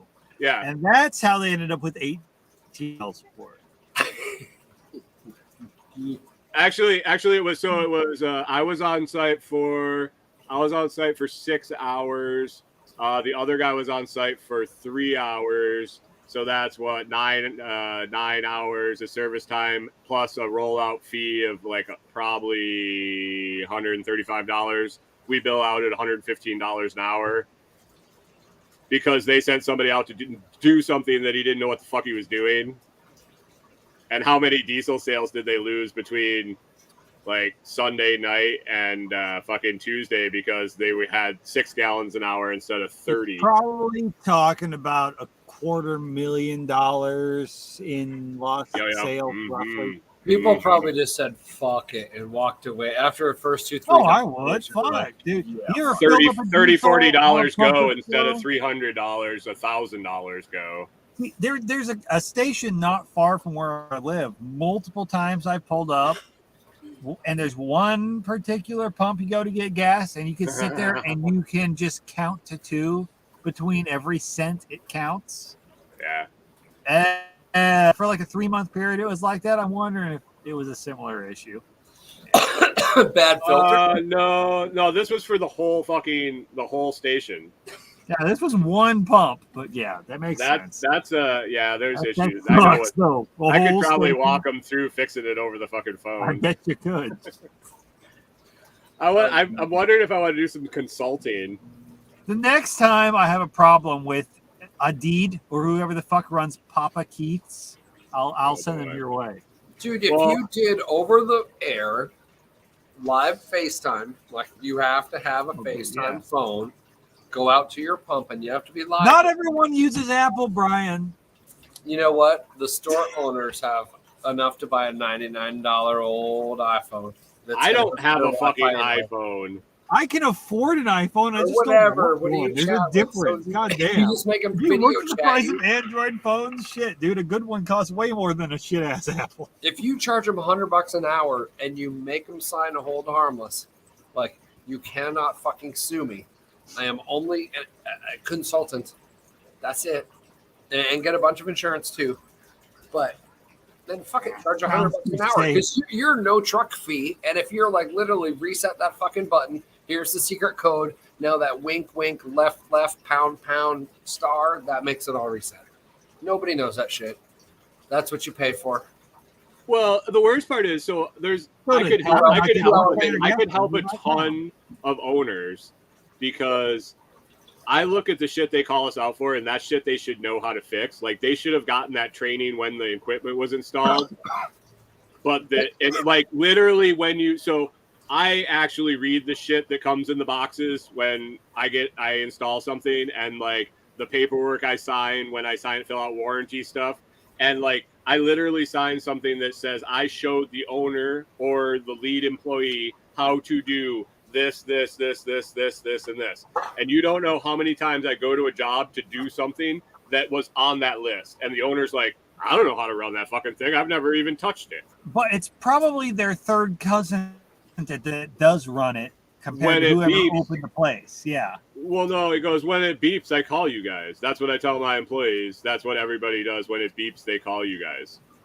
But you should be a first line solution where they're willing to just throw you down $100 for like, you'd be like the 5-minute fix. It's $100. Lightning. Yeah. I just realized that when it beeps, I call you is the reason we started Lightning for Liberty and the reason everybody bitches about now. That just clicked to me that when it beeps, I call you is exactly what we end up doing for fucking free. Yep. Yeah. And then it's super easy because then he goes to his Pavlov's dogs. So the draw was the free sats, and then boom. Right. Like I said, I love what they're doing. It's genius marketing, but at the same time, I hope they just stop because they're making themselves more headaches than anything. I mean, at this point, people are not even worried about anything but I'm getting money. Yeah. And all the shit that's going on with the fucking user interface that everybody's crying about, they don't care. They can't deal with because they've got the constant influx of everybody going, I'm not getting sats when I thought I could. I have a de-Googled Android phone with a fucking obscure operating system. Or I only earned 112 and not 381. Right. Or I only got 191 today. Well, guess what? I checked it today. I only got 191 myself. I mean, I guess that's your cut of it because that's all the fucking free sats they had to give out that you got for listening to a podcast. Or if you listen to one that's being promoted, you get more money. You know, it's like, dude, you're getting free fucking money and it's like fractions of a penny. Don't cry about it. I was using this shit and promoting the shit before they gave out sats for you to get involved. We should go back because I remember the first time I logged on and it had that thing that said I was earning sats. I was like, what the fuck is this? Yeah. So no, the draw for their app really needs to be the fact that it is the best podcasting 2.0 app out there, not the fact that isn't it that they need more? They brought a lot of people in, but so that there's more money in the pool. Because you spend 40, right? That pushes through, and then they get 10 to the pool. So if you advertise with them, if you pay to advertise, sure. Yeah, and that's great. I think they should keep that. I think they should keep that to where they fund a lot of what they're doing. I showed the graph last month, or did you see that 2 days ago? I think the idea of creators funding the boosts and funding that. Like, go listen to my podcast because you're going to get stream sats for it. I think that's a great idea. But people expecting to show up and listen to Jim Bob's podcast, who's had 4 episodes, and be streaming the same amount of sats that everybody else is getting, you know, and they get mad because I got 200 sats today for free for doing nothing but doing what I would have done on, like, fucking Jim Bob's podcast. If I hadn't have told you about this, you would have listened to that anyway and not got anything. So you would have listened to the shit if it doesn't work. You would have gone over to fucking Spotify and paid $12 a month and paid them money to listen to my shit. But then you're mad when you show up over here and your fucking 0.75 cents a day that you were going to get got cut off. I mean, and that's all in like 4 different groups every day. It's everybody bitching about my sats aren't streaming today. I'm like, dude, you're welcome if you get any. The fact is, you can show up here, do shit you couldn't do elsewhere, interact directly with the creator, and then if you want to tip that motherfucker, they don't have 30% taken off the top by YouTube or whoever the fuck else wants to take their money. It's a direct connection between you and the creator, and that should be the draw. But like I said, they created this whole socialist idea. It's amazing that people sucked into it, of where it's like a bread line of, I want my fucking 375 sats today instead of 191. Why did it? Well, because 300 more people showed up today with their hand out. You know, it's like, I understand, and I'll take all the free sats somebody wants to give me. I'll take all the free whatever the fuck you want to give me. I'll turn the fucking shit off, and if somebody wants to send them back to me, that's cool. Okay, right, check this out.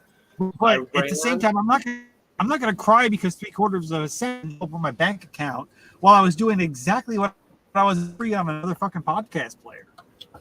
You know, I ran the intention of the streaming sats is to give you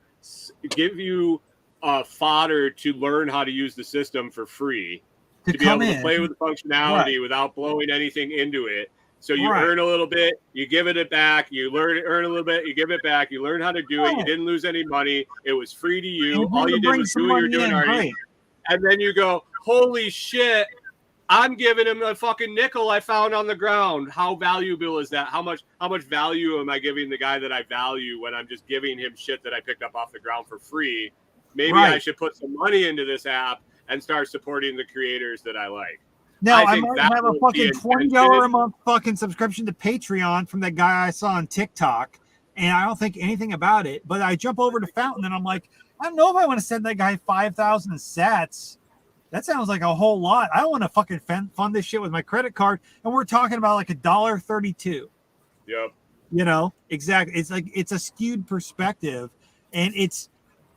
Well, no, I mean, they've blown up. They brought dollar for dollar. Even if a Satoshi was $1, it doesn't matter. Right. They're giving you incentive to come and learn how to use the platform, not come and make a living. Right. So it's just a way that you can. Because when they pick you notice they leave comments, so it's just a way that you can regulate a comment stream, or it would be unbearable. Yeah. So you got to put a value on comments. So there's that, but no, I mean, it lets you learn how to stream Satoshis to podcasts. It lets you learn how to boost. It lets you learn how to leave a comment. It lets you learn how to get a clip like a clip and that kind of thing. And then you go, I like this. This works for me. I want to support some creators. I'm dumping $50 into the app this month, and I'm going to support some people. When it's out, it's out. Okay, now when you talk to those guys, because you got them teed up, so I went back and I looked at the graph in Anchor of my stream statistics after I ran the Fountain promotion. So the first time it super spiked up, then went from like, one listener base, it went up 100%, right? But it was really peaky, spiky. Mm-hmm. So then a month later, I ran the same promotion. It didn't go as high, but it really every day I put out new content of it. It's staying like multiples up now. I think their AI is getting better for producers. I don't think it's their AI. I don't think so. I think it's and they've got a certain listener base and a certain user base. Or you I think there's more listeners. Well, there's that. So you're there, you're producing content, you're putting this shit out, and they're throwing people at you because these are who there. So you're going to see a huge spike, and now all the listeners have seen you because you promoted, and then it drops a bit. Now it's not going to go as high because we've also reached that point where all the people who are interested in the idea of I can show up and listen to podcasts and get sats for doing so have showed up. So that initial spike is there and it drops. The next time you show up, you're going to have a rise in it, but not as many people because there's only so many people in that market and that idea who are interested in that fucking thought, who are there. But because that's who's there and that's who's showing up and fucking promoting and doing shit on shows, they're the sustained audience that you're starting to see. So I don't think it's an AI change so much as you kind of probably capped out and saw all the users originally. Well, it's also an expanded user base. When did you do the first one? So it was July 15th, right? So July 15th and August 20th. They sent out that first promo. That was around mid-July. So what do you think the expansion in the user base of Fountain is between July 15th and August 24th? Oh, I guarantee it tripled or quadrupled at least. So more people are seeing that. They're having more promotions that they're cycling through. So it's not in front of everybody's eyes today because it was you and like 5 other promotions that day. It's you and 30 promotions going to a larger base. So it's reaching more people. You're still spending the same money, right? And it could, with that much growth in the user base, if it just doled you out to the next 1,000 people that came up, you would 10 minutes, you'd blow through your $50 spend. It didn't. I'm thinking it might be the next 50 people that are interested in what you have to offer based on your content and your tags and shit. I think the fucking AI that got better, but because more people who are interested in your shit showed up over a sustained amount of time. Think about the fact that Fountain is a niche market. It is people who are interested in right now it is in lightning, in freedom, in this kind of idea. But as it grows, because people who are catching on to this idea of value for value and Bitcoin for listening to shit start to show up, you know, you're going to have more people show up, but they're a broader listener base. So you may not see the same numbers of people who are interested in what you're offering, but more sustained, because the people who do show up and are interested in your shit are going to, you know, you're going to see more growth in that area. Not necessarily as fast, but more sustained, because the whole platform's growing, and it's not necessarily the people who initially show up who are all like us. Well, it's going to be other people who are kind of interested. What percentage of the population do you think has ever sent a Lightning transaction? Oh, fuck. You're talking like 1,000th? What percentage of the population knows what the fuck a Satoshi is? Well, right. Yeah, sure. No. Satoshi penetration is up to like, right. I think exactly. 9% US. Right. But okay, so think about that. So this is just the tip of the iceberg, though. So as a content creator, I'm looking at it going, I'm gonna promote it. I understand the value behind it. Every month I'm gonna spend $50. I mean, once I will be returning income back to, obviously that's how you grow. I want to help Lightning fucking roll, right? Someone's got to fucking do it. And right. But I'm saying if you just stick with it and the people, Josh, yeah. We just got to sell some shit. I mean, come on. If I just sell one more coffee. No, we just need like 40% of the population to adapt to Lightning, and dude, I'm telling you right now. That link I sent you, Brian, that top Brian up here, that link I sent you, I think that's going to be the tip of the iceberg of some of the shit I'm fucking diving in. Like, I've been talking to him down here about some of this shit, and he was telling me last night, he's like, dude, this is how you should monetize that shit. And I'm like, that had not occurred to me. Like, I had some ideas. I'm like, maybe. And you know, like with Fountain, there could be like a little royalty for all that information thrown into the code. And dude, right? If you could make my Lightning, I mean, it's pretty simple with Fountain.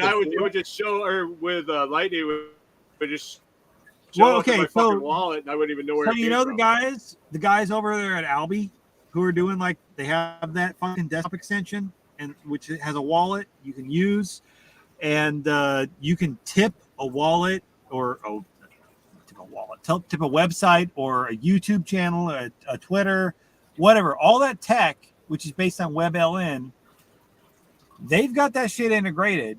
Well, they built the widget that I'm using on the shit that I was pushing out there in that link to you.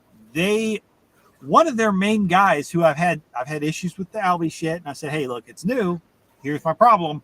One of the fucking devs I've been going back and forth with shit, he built out that fucking paywall for WordPress, which is more than that shit I was talking about in Lightning for Liberty. Like, you put that on your site, even if you never use the paywall, it makes every single fucking page on your fucking website light up in that little Albi extension. If I can tip your page directly, you can just click that shit and send it.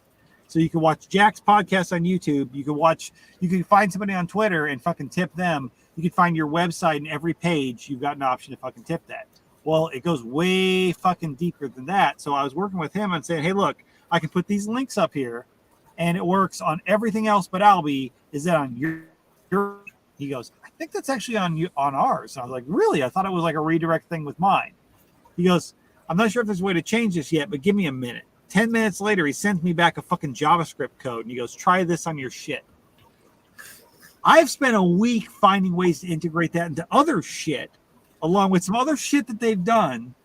And it's just like taking me down this fucking rabbit hole of things that can happen. So there's a lot of him a little bit. I keep prodding him. I'm like, go like, further. Go further. Can you do this, Josh? I said last night, I was like, can you do this? And I gave him a list of like 4 things. I'm like, you could do it like this. I'm like, I think you can do it. He's like, holy shit, I never thought of that. I go, yeah, make a pot of coffee. You're not going to bed for a while. Right? No shit. And I'm like, thanks, Brian. I'm going to be up for the next fucking 6 hours thinking about how I can monetize this shit. God, but seriously, we went from the other. Okay, it was like not that long ago. Everybody's like, hey, Lightning's cool. I can get it on Exodus, right? To where you can tip everybody, but not on Exodus because they're way behind the times and, you know, all these other things. And I'm like, well, there's great ways we can make this shit happen. You remember when I was like giving everybody, here's a QR code, post this shit. Yeah, QR codes are great, but nobody pulls out their phone and scans some shit and clicks a button. If you don't make shit, you have to make it fucking scrambling fucking tech time easy, or nobody does the shit. They just don't do it. It's not going to happen. So we're dumbing it down. What if we click a button? What if we can click a button and say, I send this creator whatever I want, and no matter what wallet I use, I can send it to them. And what if you just set it up to take a tiny stash of that, so I don't have to fucking do it? Gee, Albie did that. You would be better than you would be. Albie did that already. They totally did that. But the problem is, when I'm sitting there with my WordPress site going, how do I make this shit work? How do I post something on YouTube so somebody can click a link and send me shit without YouTube shit? YouTube don't want that. Well, they will let me do a website. So what I did was make a website link that not only comes up and lets you tip me with any wallet, CBD it will automatically come up and say, hey, look, dude, doesn't do nothing. CBD did. I'm just thinking of things I could sell for Lightning. Oh, yeah? How much is that hat for sale for, Brian? What's that hat going for? Everything is for sale with Lightning. That hat.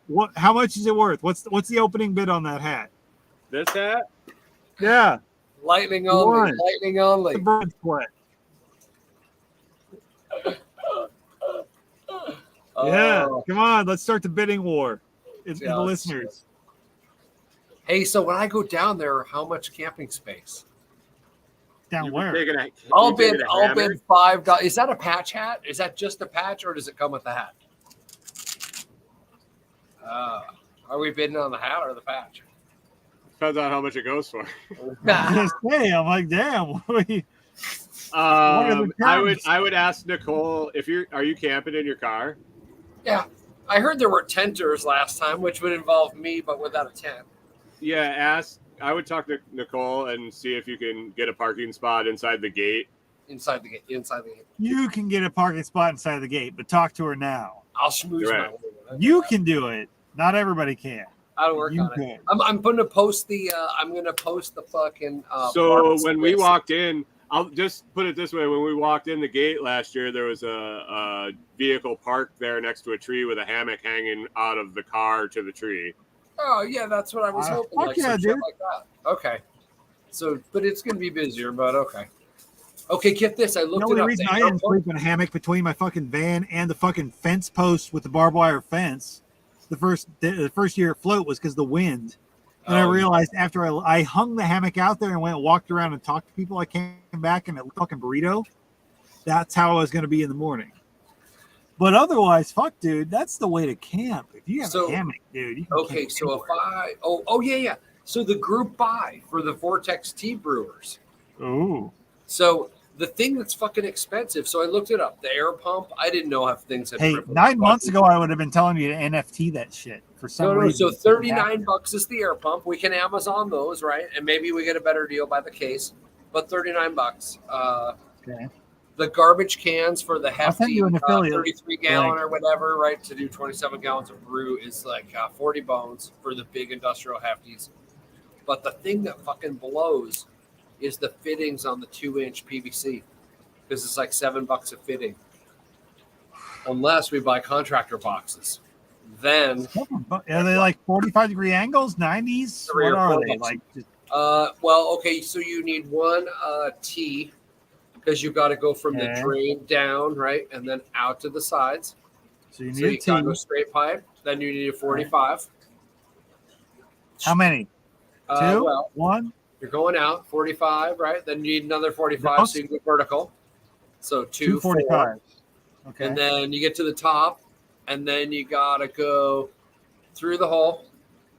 So that's a 90, and then a little 2-inch piece of pipe, and 2 more 90s. So 2 90s. 4 90s. 6 4 90s. 4 90s. 6 45s. I don't know. Fucking 2 90s. Focus on math. You're another T there somewhere. Fuck. Send me the list. Right. I'm making it. No, diagram.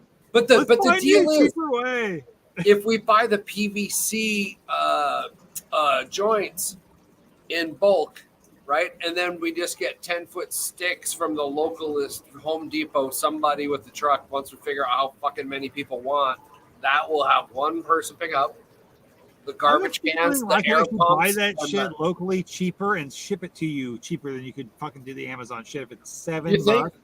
Yeah, but I'm not down in Tennessee. I don't know, but you're talking about 3 different fittings already, so that may change things. No, you're talking about it's a total of like 10 or 12 fittings at like $7-8 a piece. Right, but different type of fittings are going to come in a box together. You're not going to get a random box that's going to have like no, you're going to have to buy 15, 90. You're going to need like X boxes of 45s and of T's and whatever. So how many do you think you're going to sell? Well, that's what I'm saying. What's your cap? Is $800 to $1,100 if you go to buy one.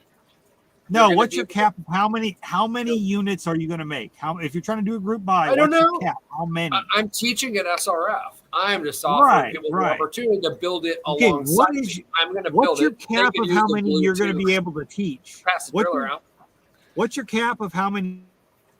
Oh, fucking all of them. 1,000 people. Everybody could fucking build one at the same time. And John's got a lot of drills, 1,000 people who will listen. 1,000. Have you ever tried to teach 1,000 people how to do something mechanical who may have only ever fucking put a soy latte together in their life? Like 10 people will probably do it, but they're going to have to prepay. Right. That's the deal. It's a list on Amazon. That's fine. I'm just thinking, what's your target for how many? You need to figure out how many you're going to cap it at if you're going to try to figure out a price for fittings for people. You're going to have to find like a max amount of people where you're going to be able to hands-on instruct. 100. It's not really hand-on instructing because isn't it a free-form thing? It's self-reliance. You don't have to go to the next thing right this fucking minute, right? It's like an all-day free-flowing thing, or is it like blah, blah, blah? I mean, I will look around, watch you and make your own. There's 2 people talking at a time. There's a main stage, and then there's somebody in the garage. And so you'll probably be in the garage, and they're both running concurrently, and then there's food being sold. So you can go from spot to spot. You got a couple hundred.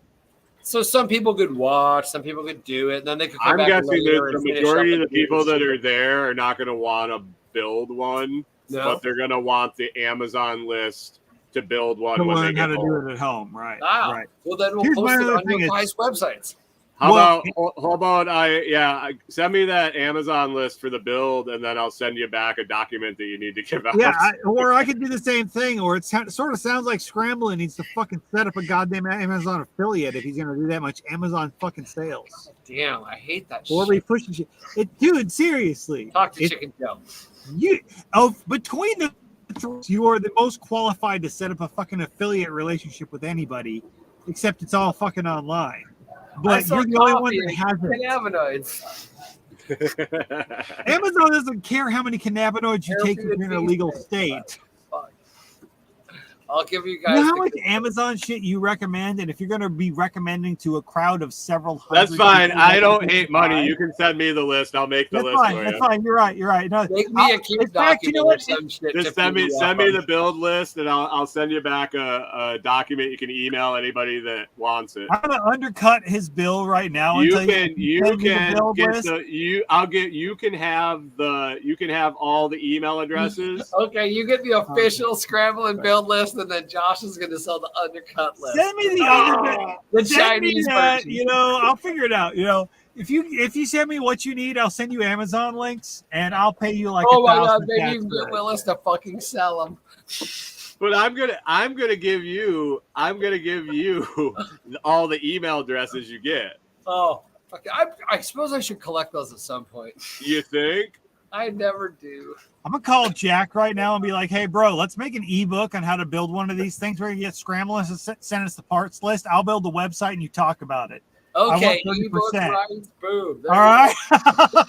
Watch Talk 3. You can just go link to it.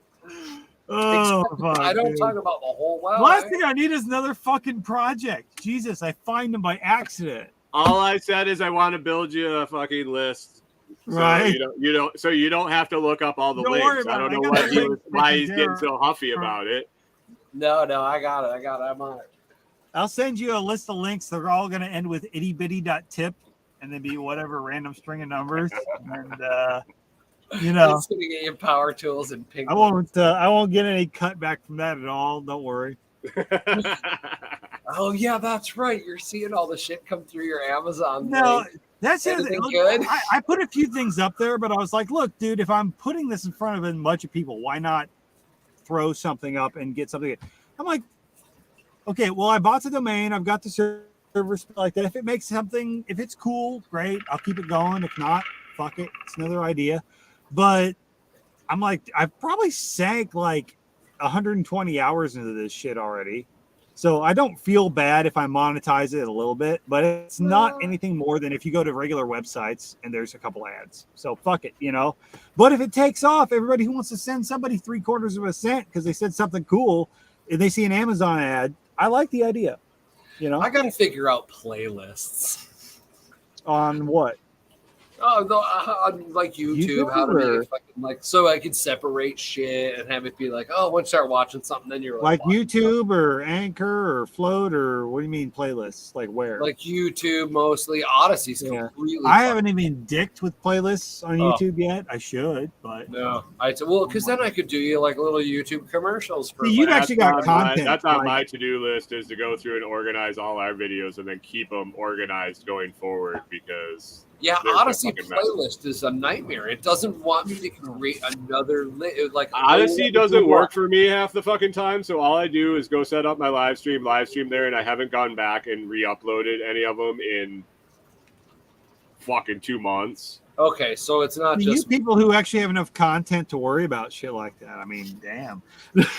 I'm trying to keep them on. I mean, So I looked the other day, and we have 161,000 views on our YouTube channel since we started it. Which one? This channel? This channel here or yours? No, my YouTube Launch channel. Project. Well, it started out as our Homestead channel, and then right. Happy Hills Homestead. Yep. So that was Yep. All of that from our YouTube channel has been 161,000 views or something. That's pretty damn good, though. We're getting there. We hit 688 today, maybe. I need to go look. I don't even know where I'm at now. Fuck, dude. It was a while back. I hit over 100, but fuck, let me see here. We're trying to make that push to 1,000. I would like to get to 1,000. I wanted to get to 1,000 before we left, which I don't think it'll happen in a week. But it's a pretty good push to get there. Yeah. I might try to hit it. I might try to push it hard to get there by my 200th episode, which will be like middle of September. So I don't know, or SRF maybe something. SRF's tough because it'll be posted after because Wi-Fi's kind of horseshit. But what if you got like those 2x2 Avery business cards that are like $14 for like 500 and just put the QWERTY code to your YouTube channel on it? Just like but I want to build it right. I don't want to get a bunch of fucking stupid follows that end up leaving, and then you get in all sorts of weird shit. They'll come and go. They'll weed themselves out. Man.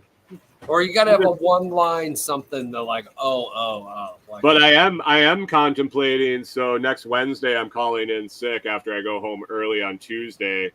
But I'm thinking about staying on. I think I'm gonna promote an episode where I'm gonna try to get people in the chat, and then maybe do a link like you if somebody actually wants to come on. Maybe not do it publicly, but if somebody wanted it, give it to them, and then just hang out for a while until whatever time.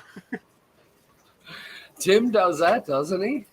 Yeah, I mean, whatever. I'll start it, and if nobody shows up, I'll just do my normal show and shut it down and move on to the next day. But yeah, because I get Willis does that, and I get the ding, but sometimes it's after it's done. I don't know, that whole notification thing's kind of bullshit. I signed up for his $1 a month membership, and it helps to get notifications, but like I don't know if he didn't do a live the last couple nights, but I haven't gotten a notification the last couple nights. Yeah, matter of fact, I haven't seen shit the last couple of days. Maybe he's been busy doing something or whatever, out of pocket. I knew he had a trip coming up he was talking about some like Paducah or something, but I was talking to him about drones. I think we're gonna try to. I'm gonna try to budget in with the home sale a drone and a GoPro and really fucking ratchet up the content creation. Kind of go like whole life content creation and drone footage will be great. Oh my god. Yeah, because he was talking. He flies them all the time. He's had like dozens, and I was just asking him what he's using now, and he's using one that's like reasonable. It's like a little. It's around $1,000 to $1,500, depending on what add-ons you get with it and cases and everything. And then yeah, so it's like it's the best of what you're gonna get until you go to like $5,000 or $6,000. And it won't fly into trees on its own. Well, yeah. I mean, yeah, you can fly it, and it's got a smart controller and shit. You get the video. And he said that you can just, if you don't have time to fly it, you can always carry it like above your head. Oh. And the geo on the camera, even if you're shaking, it keeps it still because it's used to flying. Oh yeah, no shit. And so you can just walk. You can get video just moving it around with your hand, like you're flying it with your hands. Can it? The viewer doesn't know. The camera, or does it record like to a cloud or to your phone or something? Recording device probably in the controller. I haven't looked that deep into it. I just started looking a little bit, but I'm guessing it's hard in one of the two. Right. Yeah, that'd be sure. That'd be great. Yeah, he said he carries his around in his truck ready to deploy because he's like, if you don't have it ready, you're going to be like, oh, it's going to take too long. When you see something, you're like, oh, I got to get the drone all out. But if you have it ready to go and you see something, you're like, whoa, let's fucking roll. He's like, if he sees smoke anytime, he'll like send up the drone to see if it's something to go fucking video or. Yeah, because I bet you could just set it to like pop to 400 and then just like go northwest, 1,000. Well, you fly it with the camera view. It's windy down here and we got fucking pine trees everywhere and bald eagles. Well, you practice in the open. Yeah. But yeah, it would be great for looking at properties, though. Is what I'm really interested in having it to look at properties. So you can fly 10 foot over all the blackberry and go all the way to the back. Like, where's the fucking back line? Yep. Go high, see what's next door. What's past that creek? It's a pile of fucking junk cars. Yeah. Oh, it was a junkyard not long ago, right up. But there's no bridge across that creek, so nobody can go back there and check it out. But I can fly this back there and see that shit. I mean, that could come in handy. Could come in super handy. And I could see you renting yourself out for now. Or having it be an add-on service when you get going on, you get going. Yeah. But easy, they'll pay for itself. Aerial survey, shit like that. Shit, because who else was it? Was it Kerry talking about buying his land? It was one of those dudes talking about how they hardly could get on it. Yeah. Yeah. And I was like, I remember. Yeah, well, so much easier. Just fly this around. I mean, you might have total tree coverage, but at least you can get back there and see what's around you too. Like, how close is the neighbor's house to this place? And, does he have a trail that runs over by your place and might cut across the back corner that you're going to find out about after you buy it? And if you end up finding a cool land broker in your general area where you're going to end up, you might be like, hey, I got this cool drone. See how it helped me buy this place? You want to like offer me as a service to everybody? Well, yeah, I think you have to carry all sorts of insurance and shit for that. But for flying it over empty properties? Well, I don't know. What's your liability, really? Right. I crashed my fucking drone that's expensive to me. Into your tree. Yeah. I don't know. Flying around pink flamingos in a federal sanctuary or some shit. Right. Yeah. Talking hillbillies in a holler that want to see over the blackberries. I mean, sorry, Josh. Oh, jeez.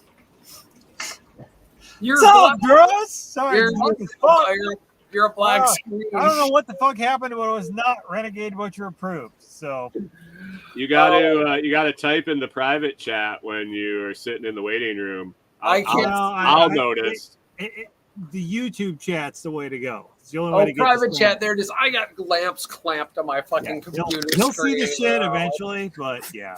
No, I couldn't. The clamps. If you do it in the private chat, I have the comments open, but the private chat will ding up a red. Yeah, it was, but the clamp was on top of it. No, I can see it. Dude. Well, I'm on the laptop, but I could have typed it there, but I just went ahead and loaded it on the phone and said, "Fuck it, I'll just type on YouTube. He'll see that shit." Because if I put it on Telegram, he'll see it in 0.5 to 17 days. So. I'm in the UTG After Party chat right now, right there. Right. The only time, because when I called you on this shit, no. Oh shit! I accepted those 2 members today that were like 2 weeks old, I think. Oh, on what? Oh, like scrambling? No, the after party. Oh, really? Oh shit! Should we move it to that one more friendly bot who lets people in, but you just have to say? I don't want. You can do whatever you want, but I will not fuck with the bots on my shit, dude. If I get a channel big enough that I'm like, I need a bot, I'm gonna shut the channel down and start another one. Fuck it, because the bots cause more problems than anything, dude.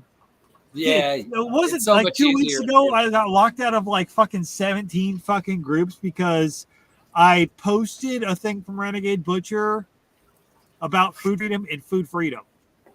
And they thought it was spammy enough that they were like, yeah, no, you can come apologize to us and get approved again. But because they're federated with a bunch of other groups, I got kicked out of like Rob's group and like the fucking all like the Bitcoin sales groups and like all like a bunch of groups all at one time. And I had to like jump through a bunch of hoops and talk to 3 people to even get back like let into most of them. And they're like, thought you were too spammy. Well, I'm as spammy as it gets. I mean, I see some spammy shit, but dude, like I don't really get that spammy. I didn't think it was that spammy. I was like, hey, here's a link to my fucking merch. This is some bullshit. And I see that shit like 7,000 times a day. Would you like to make some interest on your Bitcoins? Right? No, yeah. I mean, I'll hold them and return them safely. I didn't show up with a Russian accent, like because this guy has done something. I have. Does that kind of cool off a little bit for everybody? Well, when all the bots and the challenge that when you could challenge new entrants to groups, that show up 100%. Right. Yeah. What I want is when I set approval on a group, I want to get notified when somebody applies, not show up after like, dude, it's been a day and a half since I've looked in because I'm busy as shit. And there's like 3 people going like, hey, oh, dude, sorry. And then I have to like turn around after a day and ask them like, are you a real person before I let them in? Because they have some fucking, they have like a username like JD like 17 times. And I'm like, I have to ask, are you a human? And 3 days later, they come back. Why didn't you let me in your group? I'm human, bro. You don't look human. You didn't respond to me, but yeah, I didn't see your shit because Telegram. I can't stare at that forever, dude. I gotta go home. You may be a contest winner.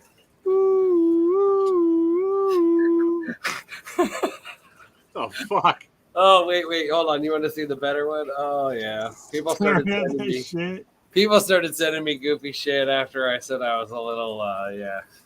Oh, that Felix. Hold on. He's like tri-colored and blurry. Yeah. Throw the shit on that I sent you. Where do you? Oh, on which one? Oh, I don't know. We're gonna like try to get this one. You trying to get my YouTube channel fucked up? Farther. That's mine. Then there are motorcycle maintenance. I got that. Nope, farther. Farther. The llama. Nope, farther. You get a llama. You get see. This is great. Farther. Scrambling University. Why don't you look for my comment or his comment? It's not mine. I got the 100. Oh wait. Oh, we got still mine. Farther. Still mine. Farther. Oh wait, I didn't see Scooby. Farther. You didn't read while you were doing your show. Oh wait, who is that? Is that Pluto? Pluto's Go farther up. Oh, Go farther up. Oh fucking if you could see me right now, you'd see me farther. Oh, the pink one. What's the one below that? Oh, they're like. Oh yeah. There we go. I just tried not to look at that one. Should have sent him a link to that directly. Oh, jeez. You got to go to @Scrambling University. Right? T.me. I should have known. The one person I send the fucking link to for all the shit I've been doing. Scramble's like, I can't do it on my phone. Oh, here we go. Julie. Tell me. Julie Schmidt. Hello. The Scrambling. What value do you bring? The Julie Schmidt. How are you doing? No. Julie Schmidt no. You just say tits or get the fuck out. Tits or get the fuck out. That's it. That's all you need. Hello, delete. Hello, delete. Hello, delete. Tits or get the fuck out. What? I said tits or get the fuck out. Yeah. Welcome to the chat, Brian. Sorry. I got somebody else interested in the house. Whoa. You got a second. You got a fallback. Wait. Are you gonna have competing offers? They haven't bought it yet. They haven't closed. Dun, dun, I'd I'm rather gonna give them their money back. He's like, I just want it done. Make an extra 20. Done. Close by next week. I want to be free. Would never happen. Almost like I have money on the over.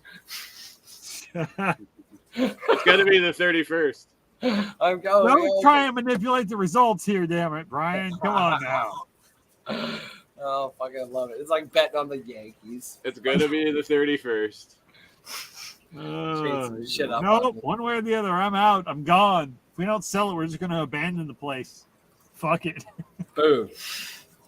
Yeah, in like the end of September when we got to go down to Self-Reliance, like got another 3 weeks. Not doing it. It's done. I might as well make some fucking money until the end. I'm saying the shit on the boss's desk. Like, find every crazy fucking Karen cat lady you know who has like 17 cats and just pay her $5 to like save all of the fucking cat litter bullshit and pile it all in the back of the work van before you park it. Like all just shopping bags, so it's all kind of loose and falling. Fucking glad bags full of cat litter and shit. All the way on top of the tools and around. I was trying to soak up all the diesel, boss. Just loaded the fuck. Those are just diesel wads. Don't worry about it. Oh yeah. Just fucking straight up loaded with 900 pounds of cat shit. That's it. Done. Do you think I'd get my last paycheck? Yeah. The court battle would be interesting. Right? Why does the back of your van look like you used it for a litter box for the whole 4.5 years you worked there? Because I did. Yeah. Did they ever notice? No, I would claim the furry defense. Because only crazy cats would work for y'all for so long. It was me. Litter. Meow. I just have small shit. They needed to provide a bathroom for me. Meow. Just send him a link to Scrambling's fucking TikTok and say, because this guy has been living in the back of my van the entire time I'm working. Hey, my service cat. It's an ADA exemption now. I think furries are a new category. If you're going to call like whatever you call it, no dickies, whatever, furry could be a thing. You haven't heard about LGBTF rights? Yeah, F. I'm the F. Fucking A. I got Scrambling in the back of my van as my service cat. He walks in to a random gas station as you're pulling up to the pump. Yeah, where's the should I just open the door? Like, where's the litter? I found him one day. He jumped in my van and he never left. So I just kept throwing kitty litter in there because it started to stink. He threw back weed. Well, you got like the fucking gas station attendant hold up in the corner with like a mop held defensively. You walk in and go, "Don't mind my service cat. He just doesn't know how to deal with people. I'm here to work on pump number 8.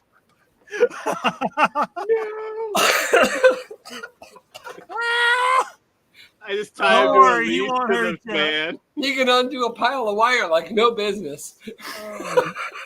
Yeah. Have you tried hanging a feather in front of his There's face? a reason I got 2 pounces of silver. Oh my god! Wow!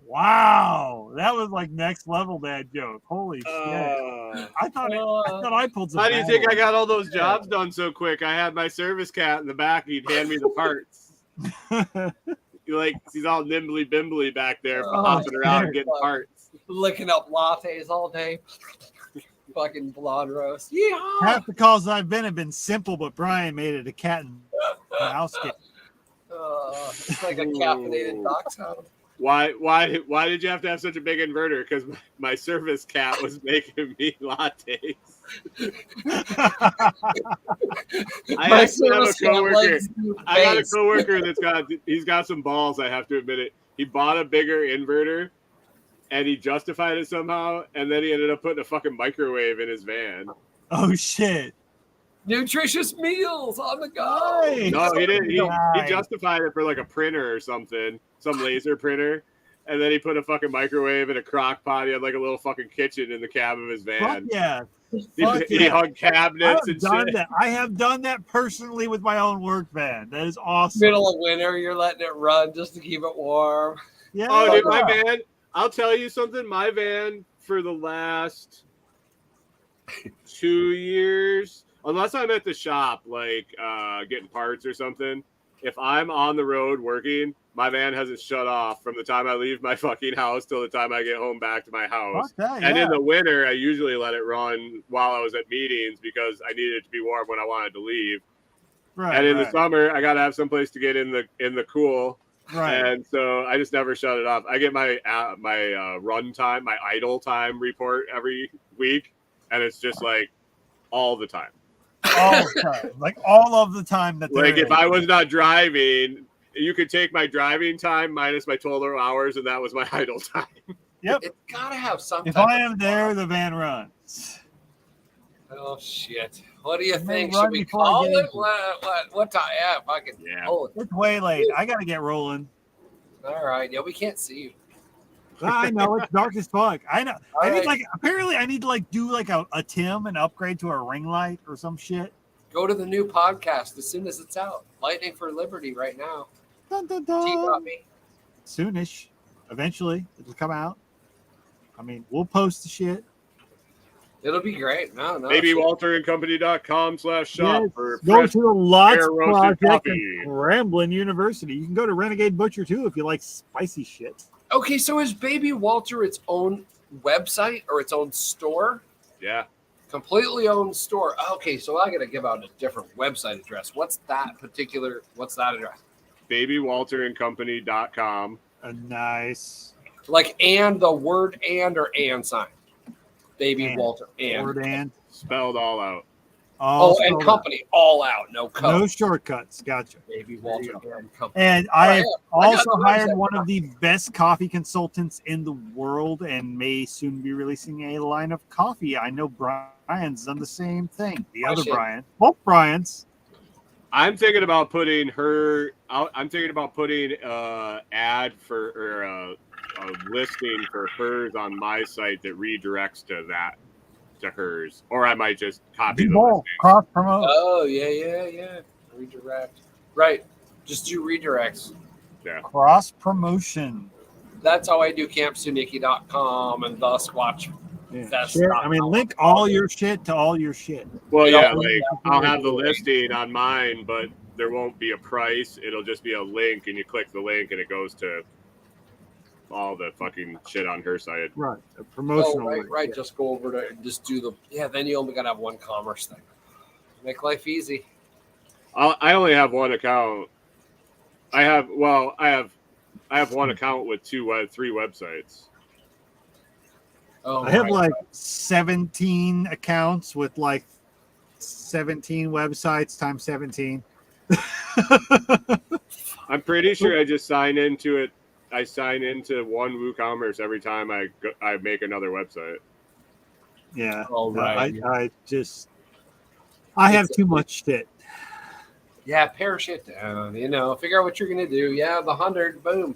That's why I think we're gonna shut down Happy Hills and then open up a new when we get new residency.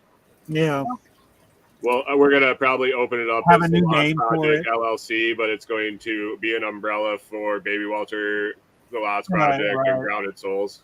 It's so much cleaner. That would be a part of the project. Yeah. It's the kind of, because they're part of it too. I'm going to be documenting their shit. If I'm going to go to all day, like kind of mass social media, it's good to have a lot of stuff going on in an individual place to tell the stories of everything you're doing, but it's also really good to have one place to point people. Well, yeah, we have kind of an umbrella, but if somebody wants only the grounding stuff, they can go follow her and then right. No, it's good for me. It's good if people can show up and find their thing and follow that.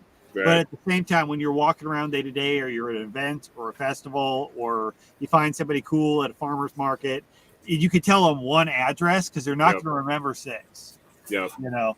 So hard. Well, that's what our business card has, a QR code that goes to a page that has all our links.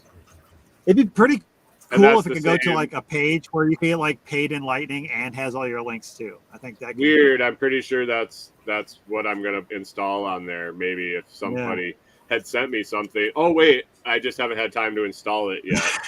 All right, go get it done. I don't even know what fucking page that sends it to. I have to go find one of the business cards and scan it and remember which page it links to. Wait, like where the hell is that going? Where does it go? I think it's on my Happy Hills site that I still have up because I'm still making shitloads of money off of the Rabbit Foot keychain blog post that has all the affiliate links in it. Oh, right. You haven't had rabbit feet in a while. Dude, the video is like our most viewed video on our channel, and it was like the second or third video we did like 7 years ago or 6 years ago. Jeez. It's the craziest shit. Like I look at the Amazon orders every day, and like almost daily I see the components to build Rabbit Foot keychains. Jeez. And you're like, should I just do that and sell them on the road? Fuck it, you know? But that's the hard part, like on the road with a central base and a place to keep stock. That's a hard thing. Well, no, it's people making them. So I don't. Oh, you're thinking about like making the affiliate off all the links on my blog post on how to do it. Perfect. You should just have Nate and Aaron take over your fucking Rabbit Foot fucking empire. Just like, dude, I had 100 rabbits here. Yeah, and I sold out. Damn, nice. And I did front paws for cat toys. I cured them, but didn't put any hardware on them. Sold them as cat toys. All right. So Wednesday by next week, Brian will have done the deed, and we will hear the after party story. Oh, before then, probably, right? So roll up cigars or go over to Lost Project yourself directly and get the blow by blow. Dun dun dun. Dun dun dun. Yeah, it'll be fun. All right, next week. I feel like going in and helping the dude finish the house to make sure it's done. Like, dude, I would help you. Go down to Home Depot, pick up 3 or 4 guys, throw $100. Boom, get her done. He didn't know. My realtor didn't know if they were doing it themselves or if they're sending a contractor to do it. But if they're coming Friday, Saturday, so you'll know. I mean, yeah, they roll up with 2 trucks with fucking. And he might be a contractor. Who knows? Drywall ain't that bad. Drywall, if they've got any kind of practice or skill, drywall is achievable. And at the very least, enough to get it up there, mudded, cleaned up, painted to pass code. It doesn't have to be pretty, and it doesn't matter to y'all. See,